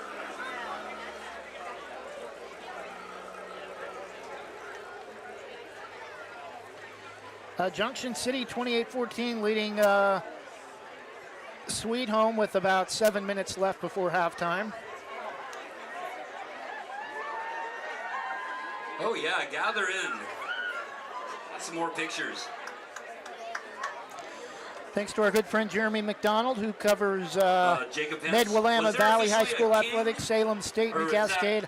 That area reporting 34-7 lead for Staten late in the first half. Not sure who they're playing, does not mention it in that social media update. Silverton leading Crescent Valley 27-21 with about 9.5 minutes left. High scoring first half. Jonathan? Got a score from the Three Rivers League Conference at the 6A level from involving one team here on the west side. Tigard is playing Lake Ridge at the half. I said at the end of the half. So halftime, Tigard is trailing Lake Ridge 14-13.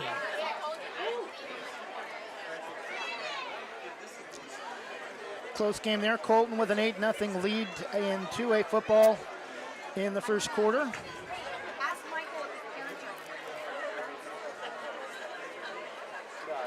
Of course, the elephant in the room tonight that we haven't talked about,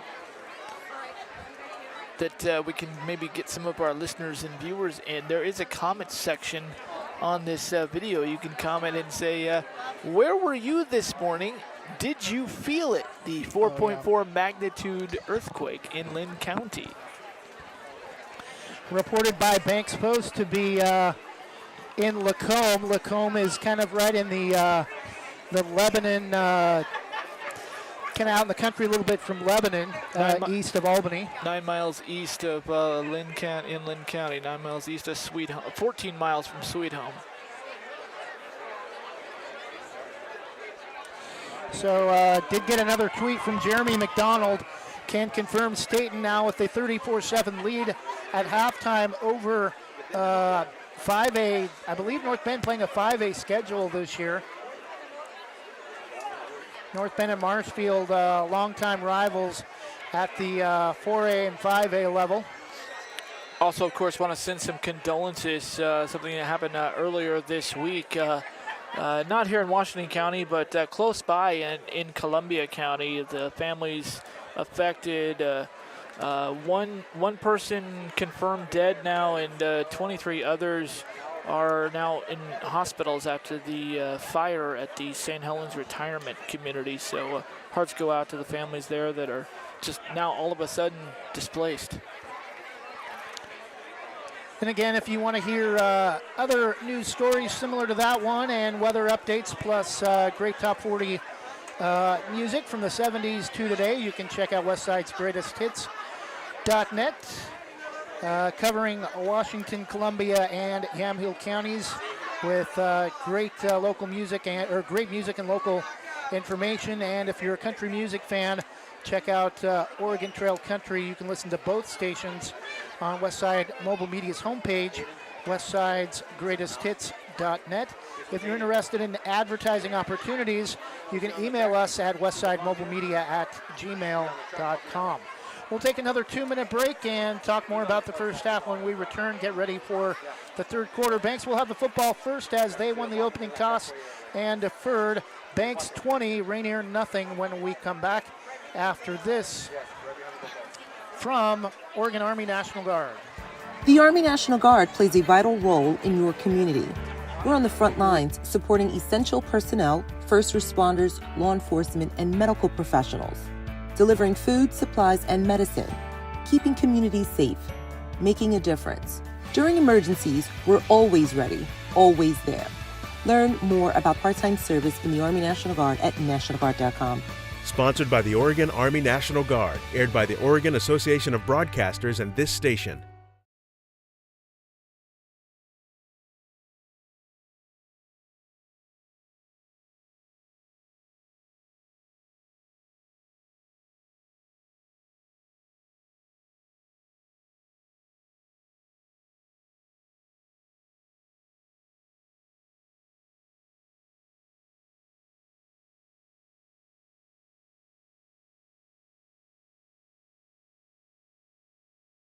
Want to give your kitchen or bath a fresh new look? Jason Bond Remodeling has over 20 years experience fabricating and installing stone countertops and can upgrade your home with the countertops of your dreams without the dreamy price tag. They pride themselves on quality and customer satisfaction. They also offer cabinet installation and will do their best to beat any bid by 10%. Based in Washington County and will service most Portland area locations. For quality kitchen and bath remodels, call Jason Bond Remodeling at 503-430-0145.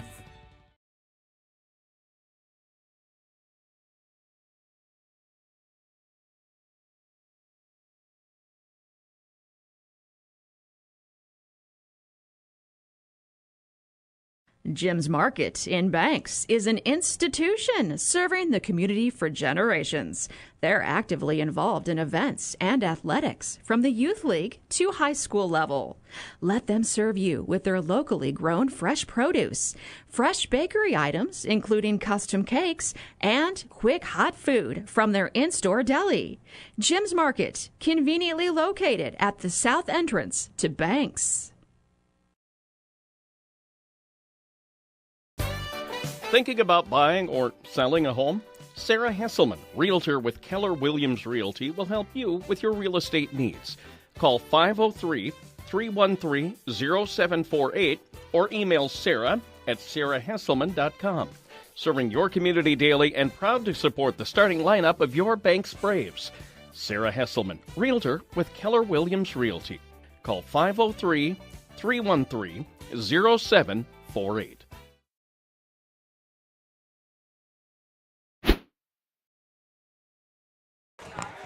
And we're back, 90 seconds left before both teams. Well, Rainier's already back on the field. Christian Lida and number 15 for Banks playing Lane catch. Gilbert. the two quarterbacks. Lane Gilbert hasn't played much this season. May have played in the Pleasant. I think he played a little bit in the Pleasant Hill game late.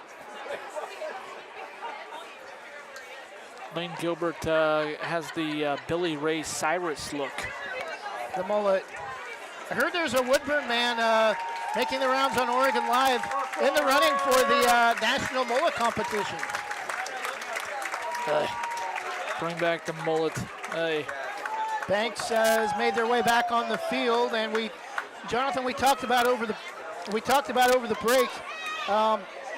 Would you, if the wind was ever a factor, as was the case last year at Hidden Valley with 30-mile-an-hour winds, if you won the opening coin toss, would you choose to play with the wind at your back instead of choosing to either take the ball or defer? Well, I would just choose. I would just think in my head I would just do the particulars, go into the finer details of the game if I was a coach, and I would choose the position to be in where I could have the wind at my back in the fourth quarter. So I would take whatever one where, knowing where to have the wind at my back in the fourth quarter. But then again, if you have a running team, it doesn't really matter. Because if it comes down to a late field goal situation, then you're going to have the help of the wind. Yeah. So they haven't put 3 minutes back on the clock yet, but both teams are out ready to go for the second half. They may not do so tonight with already an extended halftime with homecoming Madison Walker, the 2022 homecoming queen. Now they do put the extra 3 minutes. Been an interesting season for Banks girls basketball team this year. They have a lot of talented players coming back this season, but they'll have a new coaching staff. Homecoming results. This is really surprising. Mr. Rizzo taking over for 1,100 points. In third place, juniors. Former head coach Brandon Bagley, who was let go at the end of last season. Despite being one of the winningest coaches in all of Oregon high school state history.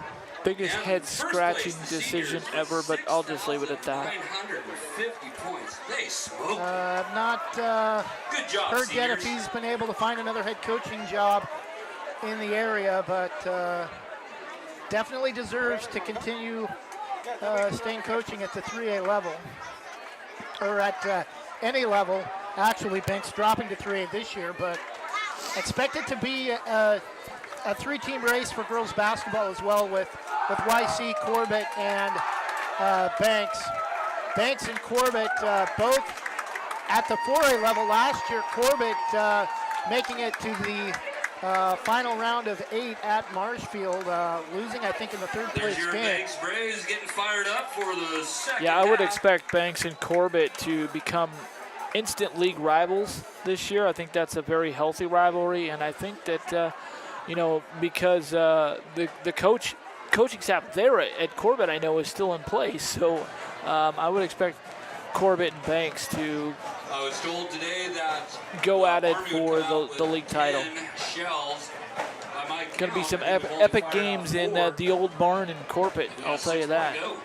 And Corbett, we saw last year, they travel very well to Banks. Both boys and girls basketball. And I think that was a playoff game because they weren't in the same league last year. And Corbett came here and wound up winning that game by like 18 or something. Yeah, that was the first round state playoff game. It was very close for a while, but they had the sisters there, the Schimmel sisters, with their dad, the coach, and their mom, the statistician, the whole family. It's all in the family there, and they have, I think, one of the Schimmels graduated, and they still have a couple, but it was the junior Schimmel who was the leading scorer, I remember, in that game. So it's going to be very interesting. Start the third quarter. Little plug for a girls basketball season coming up here in can you believe it? Just a couple of months. Yamhill Carlton, also a longtime rival of Banks, used to be in the same league. Banks having trouble with the snap, and Cole Crossan is going to have some room up near midfield, breaks a tackle, back near side, he's going to score! Cole Clausen, 80 yards on the return, or 90 yards on the return after the fumbled snap, went through the hands of an up man. He had trouble regathering control after it went through his hands and goes 90 yards despite the fumbled kickoff return. 26-0 pending the extra point. You talk about, there's three things that I want to talk about out of that play. You talk about making something out of nothing. Ashton Crossan doing that right there with the 90-yard return. Number two, I mentioned it at the first big play of the opening half. That's a statement by the Banks Braves, a statement that, hey, this is our house and we're going to take control. And number three, explosion plays. There's your second big play, big explosion play for the Banks Braves here today. So on the second half kickoff, Cole Crossan goes 90 yards on a botched kickoff return. It's now Banks 27, Rainier nothing. We'll take a 30-second break in return after this from Christy Van Meter. Rankings are important numbers in determining Oregon high school playoffs. So are rankings when choosing a lender to help you with purchasing or refinancing your home. Our local community home loan expert, Christy Van Meter at Caliber Home Loans, is ready to help you win the day. Call Christy today for all of your home loan needs at 503-327-5302 or caliberhomeloans.com/kvanmeter. Christy Van Meter, NMLS number 1700271, state licensed in Oregon, an equal housing lender. All products are subject to credit and property approval. And we're back again. I misspoke and got Cole and Ashton confused. It was actually Ashton Crossan on the 90-yard return. Cole Crossan handles the kicking duties. I think I'm just going to refer to him as Ashton Powers. Yeah, baby. Oh, no. Okay. 27-0 as we're having a little fun with the Braves. Now a 4-score lead. And Rainier on the return gets up past the 25 to about the 28. Looks like it's number 23 on the return for Rainier. Return by 36, Muhammad. Actually, number 36, Adrian Muhammad. Ashton Powers, the Brave who scored you. Okay, I'll have to work on that one. Columbians start this drive at the 27-yard line.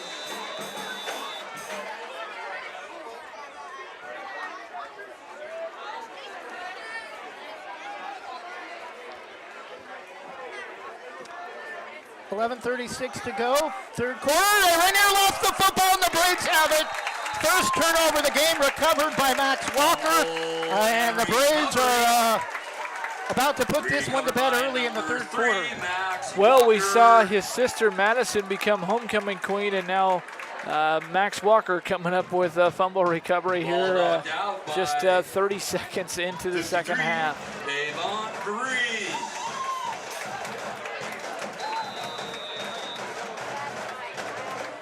Davon Vereen forcing the fumble, knocking the ball out. 23. First and 10 for the Braves from the Columbians 23 on the first turnover of the game. Walker and Christian Lyda, or Jack Lyda, out wide, along with Logan Kind. And far side. That was Jack Lyda on the reception. Number 11. Look down to update the score on social media and a big pass play for the Braves. Pardon me, that was Bo Wormington on the reception, my bad.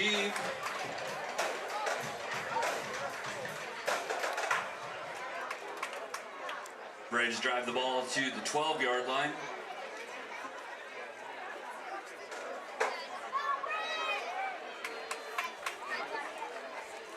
Another first and 10 for the Braves inside the 15 to about the 13. Tight formation off the far side. They're going to come back near side to Cole Crossan. Ashton Crossan, touchdown. There's another Braves touchdown. That was too easy that time. And as soon as I get Twitter updated with one score, the Braves score again. It's now 33-0, waiting for the extra point.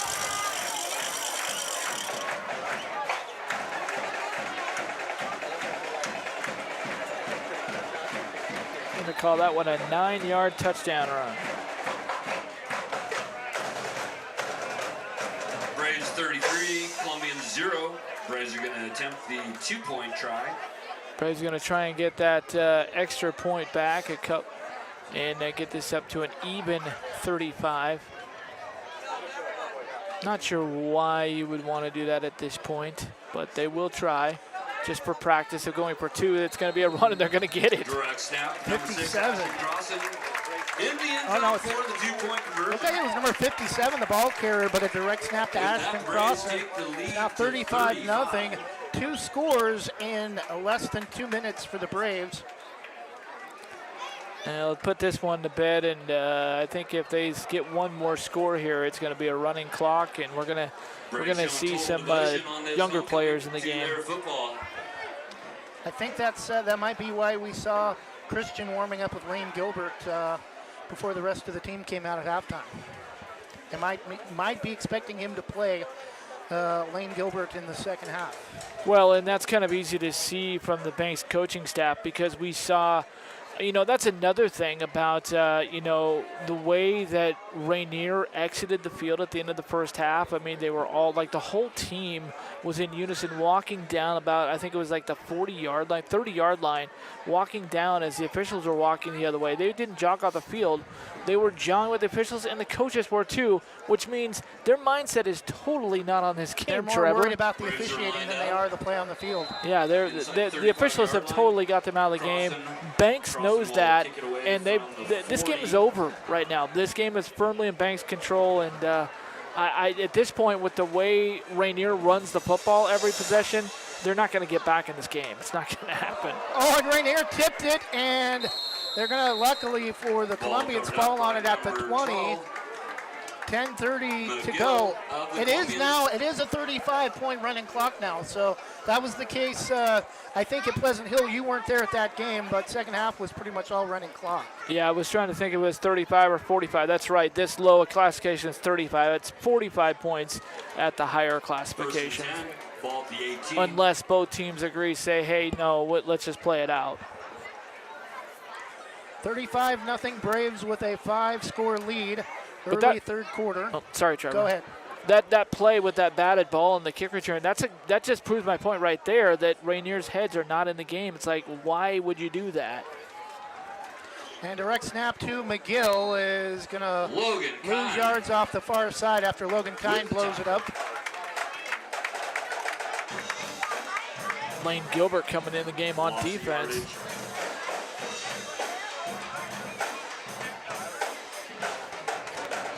Likely with his size, expect him to come in the secondary. Looks like one of the smallest players on the team. We'll see if Rainier tries to attack that side of the football to the far side where Lane Gilbert is lined up.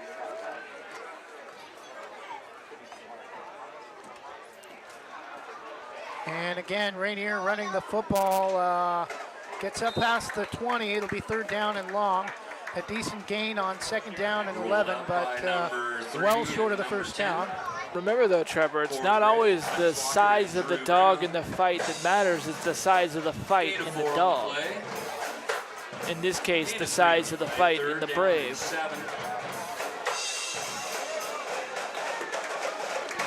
Big number 66 coming in for the Braves on the near side of the line. Number 78, Riley Purdue. Jackson Vendama. Baseball player for the Banks Braves.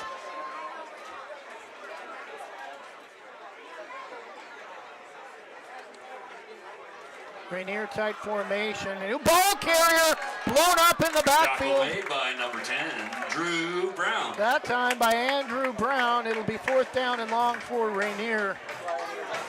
Yeah, great job by Drew Brown, who we are actually sitting just a couple of rows here behind the Brown rooting section as we came in. I saw like all the, but there's about like eight spaces over here that had number 10 Brown. They're all here to root on Drew Brown. Good to see. High school football in Banks, as in many areas across the state, almost like an NFL-type atmosphere. Standing room only. Ooh, a low, quick snap, and Jack Light is going to take it at the hop at the 48. Down the far side, slips out of bounds inside the 35. Decent return.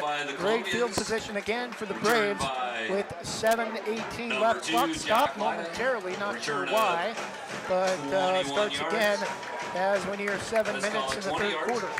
That was almost almost looked like a horse collar, an almost horse collar tackle by one of the Rainier Columbians on the tackle, but the jersey just slipped out of his hands, but I saw him like reach up towards the neck area. And as we thought, Lane Gilbert is now in at quarterback. Looks like a new running back as well. Can't see the number from up here. Receivers are, I think, still all the same. Quick throw out. Logan Kind near side and can't quite tried to break a tackle with a stiff arm, and it's going to be a first down, but nice pass that time from Lane Gilbert on the screenplay. Yeah, he found Logan Kind there in the flat, and there was the blocker was right in front of him with the defender for Rainier that time, and they were over there kind of by the sideline, and Logan Kind, he was trying to squirt around them, and the defender just got away from the block in time to get over there and knock Logan out of bounds, but not before a big gain. Again, punching on the red zone.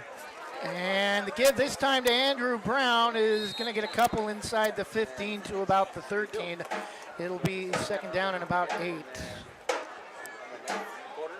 But now that will put the ball right on the 20-yard line now for the red zone. Or I guess, no, they were at the 20. So it is a red zone opportunity for the Braves. Yeah, the first down play put the ball at the 15 on the pass play to Logan Kind. 5.5 minutes left, clock moving with a running clock. 35-point lead for the Braves in the third quarter. Lane Gilbert to give to Andrew Brown, slips a tackle, and he might finally brought down inside the 5. Thought for a moment he might score. Broken initial tackle and had a hole, but couldn't quite break a late second ankle tackle, and it will be a first down, though. First and goal from about the 4 with 5 minutes left in the third quarter. Looks like the ball is right on where they snapped the ball from, which is, I think it's a little bit behind. Yeah, it might be at the 4. They snapped the ball at the 3 for the PAT, so just behind that. So, Jack Light, the lone receiver near side with now Harris, the lone back, and they're going to fake it, and I think he got in. Cannot see who the ball carrier is. Touchdown, Braves. Cannon fired. That cannon, it doesn't just make you jump, it makes your, you can feel it in your body. It's like your heart, chest, just like. So Lane Gilbert actually with the touchdown on the beautiful fake. Faked everybody out, faked us out, faked Chris Light out. The Braves PA. Banks is going to go for the extra point. Cole Cross don't get it right yet. The kicker for the Braves on to attempt the extra point. High snap. And Banks is just going to go down. And he's going to try to run it. And will be thrown down back behind the 20. There is a flag down on the play, though. I think that's unnecessary roughness, unsportsmanlike conduct, almost assuredly on Rainier. And Braves may get another try at this. And you think Rainier was upset at halftime. We may see them come out of their shorts here if this is called against them. I was going to say it looked like a little bit extracurricular, a little extra mustard on bringing the crossing down on or bringing the Banks ball carrier down. I was going to say it looked. I wasn't going to say anything, but they threw the penalty. It looked like it was a little bit unnecessary on the tackle. So I wouldn't be surprised if this goes against Rainier on unsportsmanlike conduct. Personal foul against Banks. Oh, it's against Banks. Rainier's declined the penalty. 3:47 left. 41-0. Clock stops only for the penalty. Well, of course, they would deny it because if they took the penalty, it would just move them back and they could attempt the kick again. Banks well in control with the first score of the third quarter, 41-0, 3:47 left in the third. We'll take a 30-second break and return after this from LaHaye's. Proudly serving our neighbors in Washington County since 1946, LaHaye's is your destination for locally made Letterman's jackets, custom embroidery for business apparel or a unique gift, and scouting uniforms and supplies. LaHaye's is on the corner of 3rd and Main in historic downtown Hillsboro. Open Wednesday through Friday, 10 to 6, Saturday, 10 to 4, and anytime online at lahayes.com. Or call us at 503-648-2341. And color analyst at the stadium.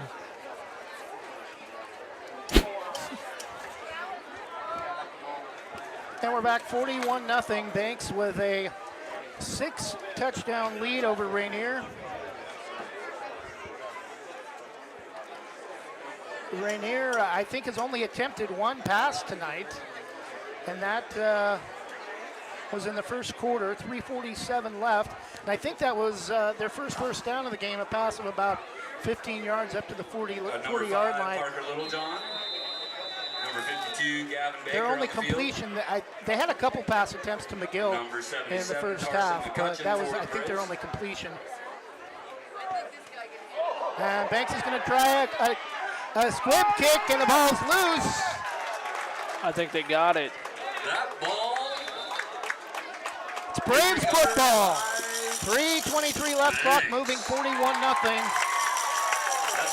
More opportunities for the younger players to play on offense. That was a hot skipper. Banks has a 1st and 10, the ball at the 37-yard line.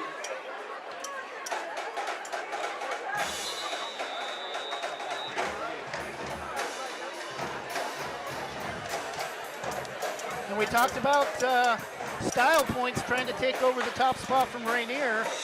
Do not have a score yet from Rainier and Salem Academy, but margin of victory may play a factor tonight. Give to Andrew Brown, big chunk of yards on first down. It'll be just short first down yardage inside the 30. Second down at short, 2.5 minutes left in the third quarter. Braves a 41-0 lead over Rainier. Well, here's a halftime score, Trevor, from the 6A Metro League, and it looks like Westview is going to be on their way to losing another. Westview, already the best 1-4 team in the state. Looks like they're going to be the best 1-5 team in the state. Halftime, Jesuit 31, Westview 6. Jesuit and Central Catholic, both private schools, long time history of winning at the 6A level. Toss sweep to Davon Vereen, and I think he's going to get the first down. Not much more than that, though. Actually, it's Henry White. He's not going to get it. Third down and about half a yard. Braves are looking at a 3rd down and 1. The state's leading rusher of all classifications, not just 6A, it's for all classifications. The state's leading rusher, Jordan Fisher of Westview, has 13 carries for 27 yards. That's how good of a game plan that Ken Potter's Crusaders have tonight.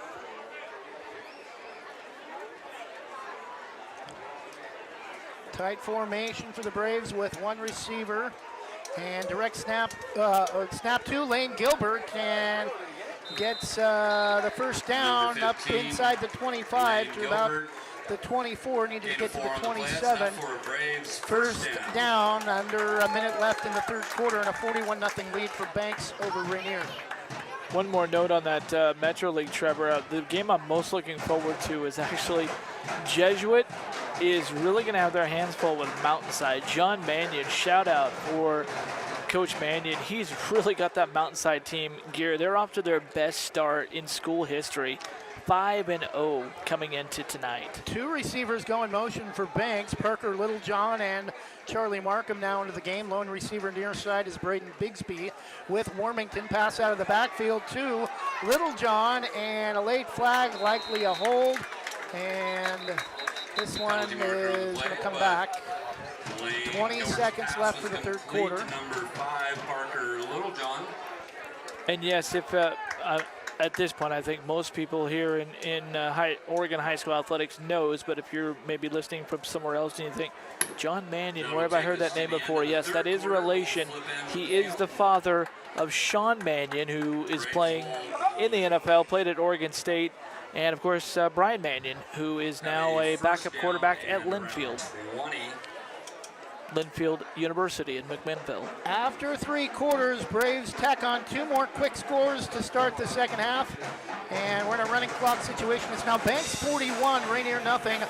A chance to exceed their high point total for the season, 42 in the win at Pleasant Hill.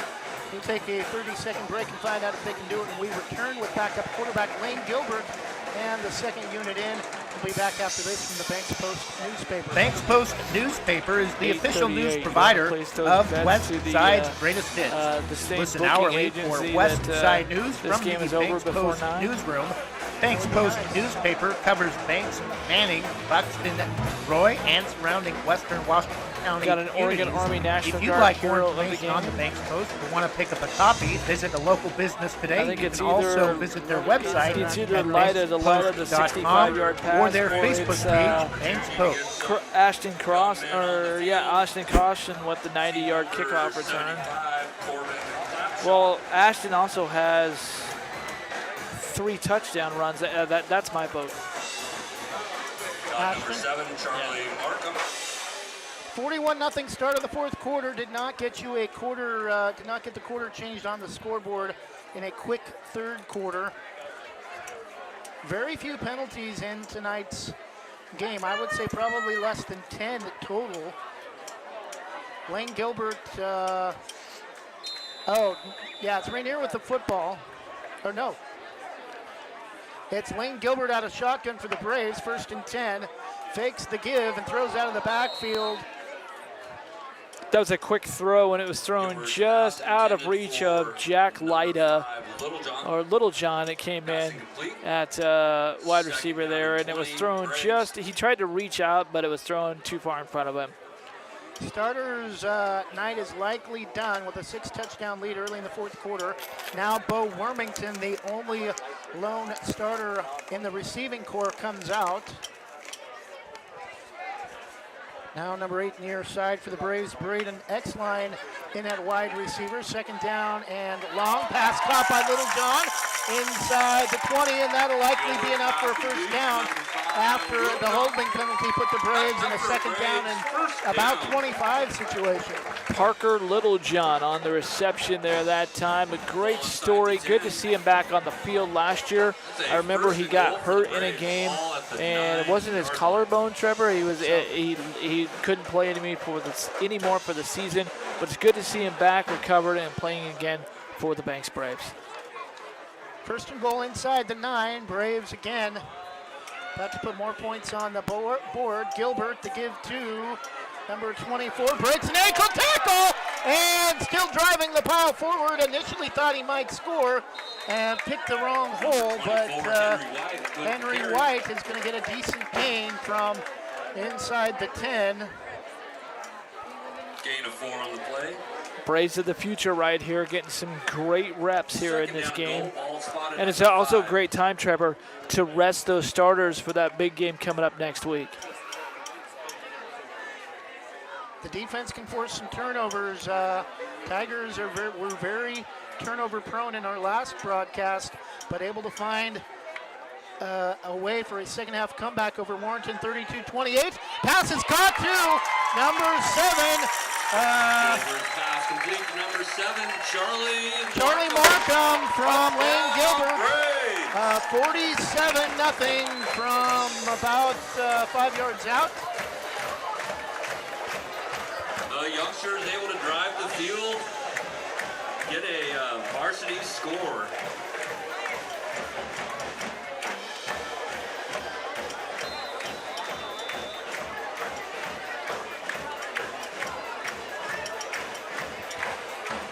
I do not think they have a 2nd unit kicker.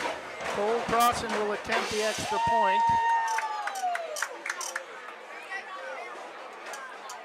Snap is wide, and now they're going to have to hold on to it. Lyda able to get out of the tackle, gets the pass caught, and in for the 2-point conversion on a busted extra point attempt to Max Walker, number 3. It's 49-0 with under 9 minutes to go in the fourth quarter. Banks and Yamhill Carlton will both be undefeated heading into next week's contest on the road at YC. Still about 9 minutes to go in our game. We'll be back in 30 seconds after another 5-yard touchdown pass for the Braves. We'll return after this from Wanna Credit Union. Do you or someone you know own a business? As a local business ourselves, we know how important daily operations are, which is why we offer small dollar business loans for equipment, building upgrades, machinery, and more. The credit union even provides employee benefits for business members. Learn more at wannafcu.org or ask to speak with a commercial team member today. Again, to learn more, visit wannafcu.org. 77, Carson McCutcheon. 66, Riley Purdue. Number 7, Charlie Martin. And we're back, 8:37 left. Part of the home fans starting to dissipate with a 7-score lead, 8:37 left. Get a rush on getting out of the parking lot before ahead of the rush, as it's a pretty full parking lot tonight. Nights like this in Banks, they're parking on the street. Jonathan, the last lady that leaving in the black and white polo shirt, we thought were part of the fans. Rainier, a wrong time to pick this. Actually, an official scout for PFOA. And the return for Rainier tripped up at about the 20. Charlie Markham in on the tackle. Big number 36. I think that's Becerra for Rainier. Actually, Adrian Mohammed. It's a 10-yard return for the Columbians.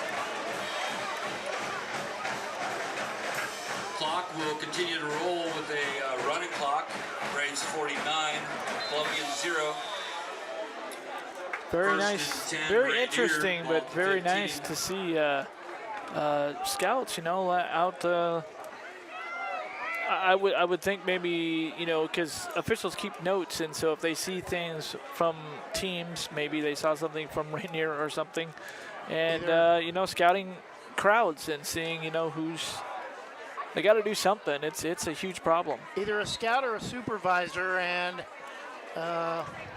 pointed at her shirt, and it said PFOA officials, pointing out that I think she heard me say fans were starting to leave, and she was pointing out that she was not a fan. Actually here to watch the officials tonight. A short game for Rainier on the play. Under 7 minutes left, 49-0 lead for the Braves.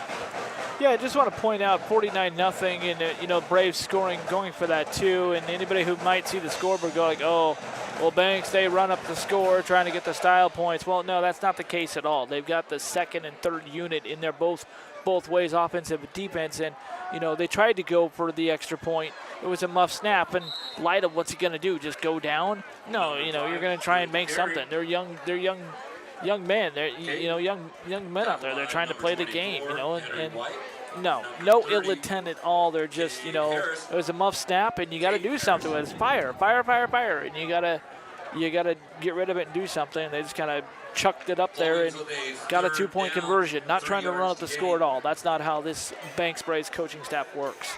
They have class. Caton with a decent run. 3rd down and about 3 for Rainier. It's only thrown less than 5 times tonight. 1 completion earlier in the first half to McGill.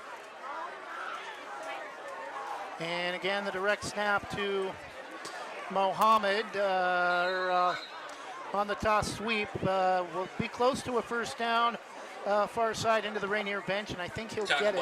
At this point, if you're Rainier, you're just looking for anything positive to come out of tonight's game. And if you're Banks defense, you still got a lot to play for tonight to try to hold Rainier off the board. 5.5 minutes remaining in the contest. Yeah, it's a great opportunity to get these young players in, and the PA announcer here, Chris Lyda, who's dad of one of the Lydas here on the Banks Braves. Jack. Jack. it's a great opportunity for these young men, like the last score, to get their first varsity touchdown under the lights, the Friday night lights with the large crowds. JV players, they don't get this big crowd. And again, Rainier is just, I think they're content knowing they're going to go down. Not trying to throw the ball to the air, still just running their power style rushing offense, down 7 scores. 66, Riley Purdue. And it's more than just getting varsity experience for the young players. It's also giving them a great experience in life. You know, they're playing football to enjoy a sport that they love to do. They've got some skills, and it's just part of the young life. They actually get to experience a scoring play on a Friday night, big homecoming game. Those are memories that they're making that they can take with them for a lifetime. And trying to duck under a couple of tacklers is the Rainier ball carrier. Number 10, Drew Brown. Number 24, Number Henry 12, White McGill on the with carry tackle. for Rainier. 4 minutes left. Columbians are looking at 49-0. a 3rd down and 7.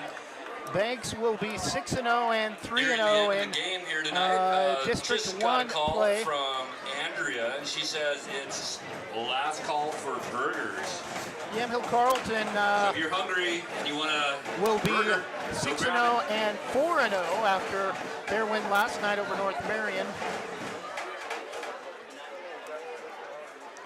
Banks is done with their non-league schedule. Yamhill Carlton has one more non-league game at the Dalles against Ontario. That's the reason why YC has played one more league game than Banks. Number 8, Braden Exline with the tackle. Wow, here's a surprise, Trevor. It's in a 6A game. Cleveland beats McDaniel tonight, 16-15. It's Cleveland's first PIL win since 2019. Well, we've got a couple of teams in our district that have gone back at least that far to get a win. Banks hasn't lost in league play in at least 4 years, now going on 5 years, going back to when they were part of the Coapa League in 4A. And really, other than the Tillamook game in week 2, there hasn't really been any game that's been close in the now 6 victories for the Braves. Movement, and I think it's going to be offsides on the Braves. Yeah, I think someone jumped in the neutral zone. 4 yards to gain. Looked like number 78 for the Braves, Jackson Van Domlin. Works again. So that'll give Columbians a First down for Rainier, 2:13 left. Second first down by penalty tonight, I believe, for Rainier. And that's the first time that they've actually moved the chains in quite some time. Under 2 minutes running clock in the So it looks like tonight the second Banks half. Braves will improve to 6-0 on the season. Steve Lida, defensive coordinator, normally up in the box. Chatting side by side with head coach Cole Linehan. Steve has been here quite a number of years. His son Christian, the starting quarterback. Fumble, or thought maybe there was a fumble on the play, just avoiding the tackle. That's neither here nor there, but in league play, the Braves will improve. Boy, I was going to say, 3-0. I don't think I've seen this late Coach Cole Linehan jump as he jumped almost 5 yards on that play right there. He was like standing side by side with Coach Steve Lida, as you were mentioning. Lida's at the 45-yard line, and Linehan was about the 44. He jumped, like side jumped, almost to the 40-yard line. Cole with a big grin on his face. His team's going to have a convincing win, and depending on what happens with Kennedy, possibly take over the number 1 spot again. As McGill again on the carry. Rainier, maybe time for one more play, but the final score, Banks 49, Rainier nothing. 35 seconds left. That's taking us right down to the end of the game. Rainier not appearing to be in any hurry to get a play off. Final score, number 2 Banks 49. Well, we'll hold off on that. Rainier coming to the line now with 20 seconds.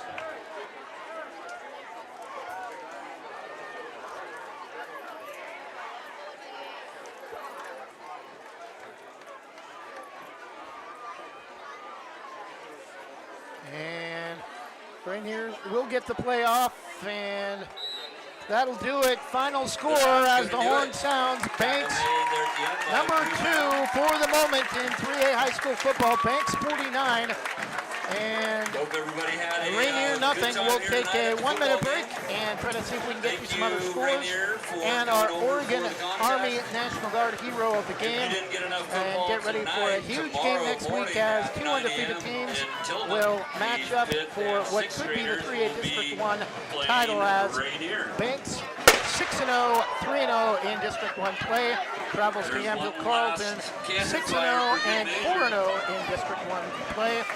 We'll be back in 1 minute, give you some scores, and get to our player of the game in 1 minute after this from Main Street Pizza. Visit Main Street Pizza in Banks, located next to Jim's Market, for the best pizza in Washington County. From loaded hot baked subs to a Main Street special pizza piled high, we will satisfy your pizza cravings. We've been serving and supporting the Banks community since 1986. Open daily at 11 a.m. Call ahead now to place your order at 503-324-5858, or follow us on Facebook to see our daily lunch specials. Mention this radio ad and receive $2 off any Main Street pizza.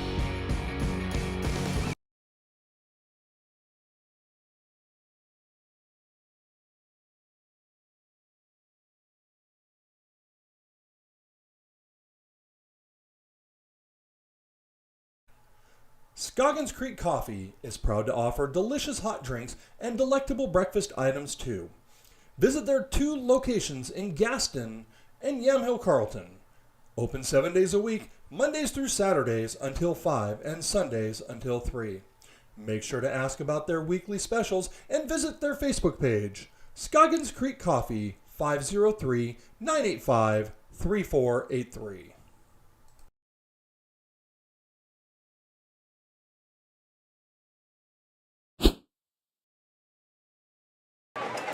And we're back. 3A number 2 team in the state, continuing their league winning streak to 4.5 seasons now, with a 49-0 rout of Rainier at home.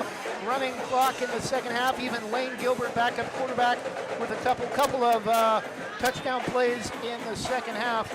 As really never in doubt, Rainier kept the football on the ground pretty much the entire way. Just a couple of passing plays in the first half. 1 turnover in the game.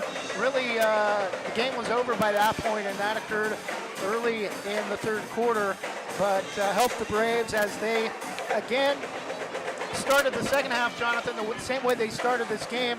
Had 2 touchdowns in their first 2 possessions, came out the second half and scored 2 quick touchdowns on their first 2 possessions. I think in less than 2 minutes, the 90-yard touchdown return from Ashton Crossan on the kickoff to start the third quarter, and then they scored off the short field off the fumble that really put this game well out of hand. Banks with a 49-0 win tonight, and we haven't really discussed it much, I think, but did we decide on Ashton Crossan or Logan Time being our player of the game? Well, it's got to be Ashton Crossan with 3 touchdown runs tonight. Just a monster game and making plays all over the field as well. But, you know, I was going to say that really the thing that put Rainier behind the 8 ball here tonight and really grounded their stout running game was the explosion plays. 2 of them for Banks that really set the tone in this game. You could see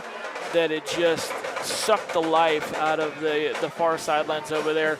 The big 65-yard pass play on the opening possession. It was after Banks had received the ball on a punt, and it was a not very good punt. They received it on their own 35-yard line. 65-yard pass play from Lida to Lida to put the Braves on the board, and then it was Ashton Crossan with a 90-yard or so kickoff return to start the second half. 2 big explosion plays, as explosion plays usually do. That's why they're called explosion plays. They set the tone for this one and put Banks firmly in control at that point in the second half. And you could just see the handwriting on the wall that Rainier was done, whatever they had, because at that point, Rainier's heads just weren't in it. You know, you could see that when they walked off the field at halftime. they were more concerned about the officials than they were their own game, and you can't do that against a team like Banks. And this is the first game of the season that Rainier was shut out this season. Every game they scored, they were blown out by Yamhill Carlton, but scored 8 points. And this is the first time they've been shut out this season. I believe it's the second shutout for Banks. They shut out Astoria in Astoria, and then tonight, 49-0. End of the third quarter, an update from a couple of our former Coapa League 4A foes. End of the third, Scappoose 35, Seaside 14. Late in the third quarter, South Umpqua a 42-0 lead over Brookings. In the fog, trying to get you some other scores. Again, I'm sure this game is further along than this by now, but Junction City with a 43-22 lead with about 9 minutes to go in the third quarter. Roosevelt over Lincoln in triple overtime, Jonathan, 35-27. Another PIL matchup. Start of the fourth quarter, Lake Ridge leading Tiger 14-13. I think that was the same score you mentioned at halftime. Yeah. Silverton 39, Crescent Valley 33. Again, we talked about points in that one. That game still early in the third quarter when that score was reported, and already 70 points put up in that game early in the third quarter. Yeah, and you talk about PIL scores. I did notice a little bit, a few minutes ago that Grant giving the Franklin Lightning, their first loss of the season. They were 4-0 coming in, 5-0 coming in tonight. Grant beat them 37-0 at the Grant Bowl. Another score update from, actually, listen to this score. Phoenix, I thought it was Marshfield for a moment. Phoenix at Cascade Christian. Halftime, Cascade Christian 62, Phoenix nothing. Yeah, that's a head shaker. We mentioned the Newport game at Sandy Ann Christian. Sandy Ann Christian put 41 on the board on the Cubs in the first quarter. Don't really have any other updates to give you other than scores reported from the first half. Staten with a convincing lead over North Bend, 47-14 late in the third quarter. Jonathan? Well, and if you want to see, if you want to come out and support the future of high school football, and if you're a Banks Braves fan, the future of the Banks Braves, overheard here at the stadium during the break, the Banks 5th and 6th grade football team, very good youth football program here at Banks, but the 5th and 6th grade team will be playing Rainier tomorrow at Tillamook High School. Don't know what the time is. Chris Latta did not give that information, but I'm sure you can find it out. Banks Youth Football on Facebook. They've got a Facebook page. But, yeah, Banks 5th and 6th grade team versus Rainier at Tillamook High School tomorrow. You mentioned the youth football program. Normally the second to last home game, they're recognized at halftime. But with tonight being homecoming, only one more home game left after this, and that's got to be senior night, and that's the game against Valley Catholic. So they might be recognized there, but I know last year, I think it was Tillamook here at home, over 100 kids and coaches combined being recognized in the Banks youth football program at halftime of that game. So strong sports program at the youth level, football and basketball we know for sure, and a rich tradition of winning at least at the 4A level and now continuing at the 3A level for 2022 for the Banks Braves. Anything you want to add tonight before we sign off? You know, it was just a dominant performance right from the outset. Like I said, pretty much already, the explosion plays really set the tone for this one. I don't think that was like that wasn't a surprise to how Banks was going to win this game. I thought Banks would come out prepared. You know, I said, anytime you get this situation, you have a, when I said trap game, it is because if you don't come in with the right mindset, teams like Rainier could be trap game, but I never doubted that, I know this coaching staff, like I said in the pregame show, I know this coaching staff would not let them overlook this Rainier team and have them ready, and that was clearly evident right from the first play. I mean, just making great decisions all over the field tonight, finding, they ran good routes tonight. The quarterbacks found the receivers where they needed to, and just took advantage of I was surprised. This Rainier football team, usually a good football program, but I was just surprised at how many holes there were in the defense, and Banks just did a great job of plugging those holes with players. And then Ashton Cross in 3 touchdown runs, got to be our player of the game. And we talked about early in the season the lack of offensive performance from the Braves, averaging somewhere around 23, 24 points a game. Their last 2 wins in the last 3 weeks, they didn't play last week due to the forfeit win over Corbett. 42 with 21 in the second quarter of Pleasant Hill, 49 tonight. Their last 2 games have been their highest scoring point totals of the season, and they're hitting their offensive stride at the right time as we get near the latter stages of District 1 play with about 3 games left in the season. Another great night here at Kelly Field, another home win for the Banks Braves, and it was great to be back here to see Coach Cole Linehan and his Banks Braves do what they do, and that's play Braves football. And that's why anytime somebody asks a question about, or does a preview about the Banks Braves, it's like they basically put up there, it's Banks Braves football. Need you say more? I mean, they have a tradition, like you said, they have a tradition of winning, and they're looking to continue that on. But a big test next week. They're going to go on the road to Yamhill Carlton, who's standing in the way of the Braves and their potentially 5th straight league championship. This would be their first in the 3A Special District 1.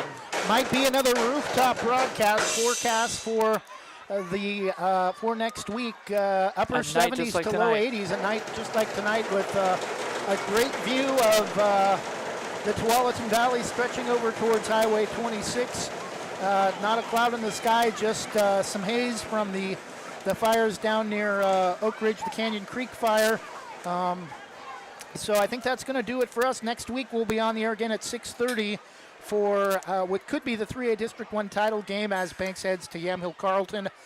Number 6 versus at least number 2. They could move up to number 1 again, depending on what happens with Kennedy and Salem Academy. I think that's going to do it for us. For Jonathan Lee, I'm Trevor Beard. Jonathan, hope to have you back with us next week if you're available. Our final score again tonight, Banks 49, Rainier nothing. Enjoy the rest of your weekend. Good night.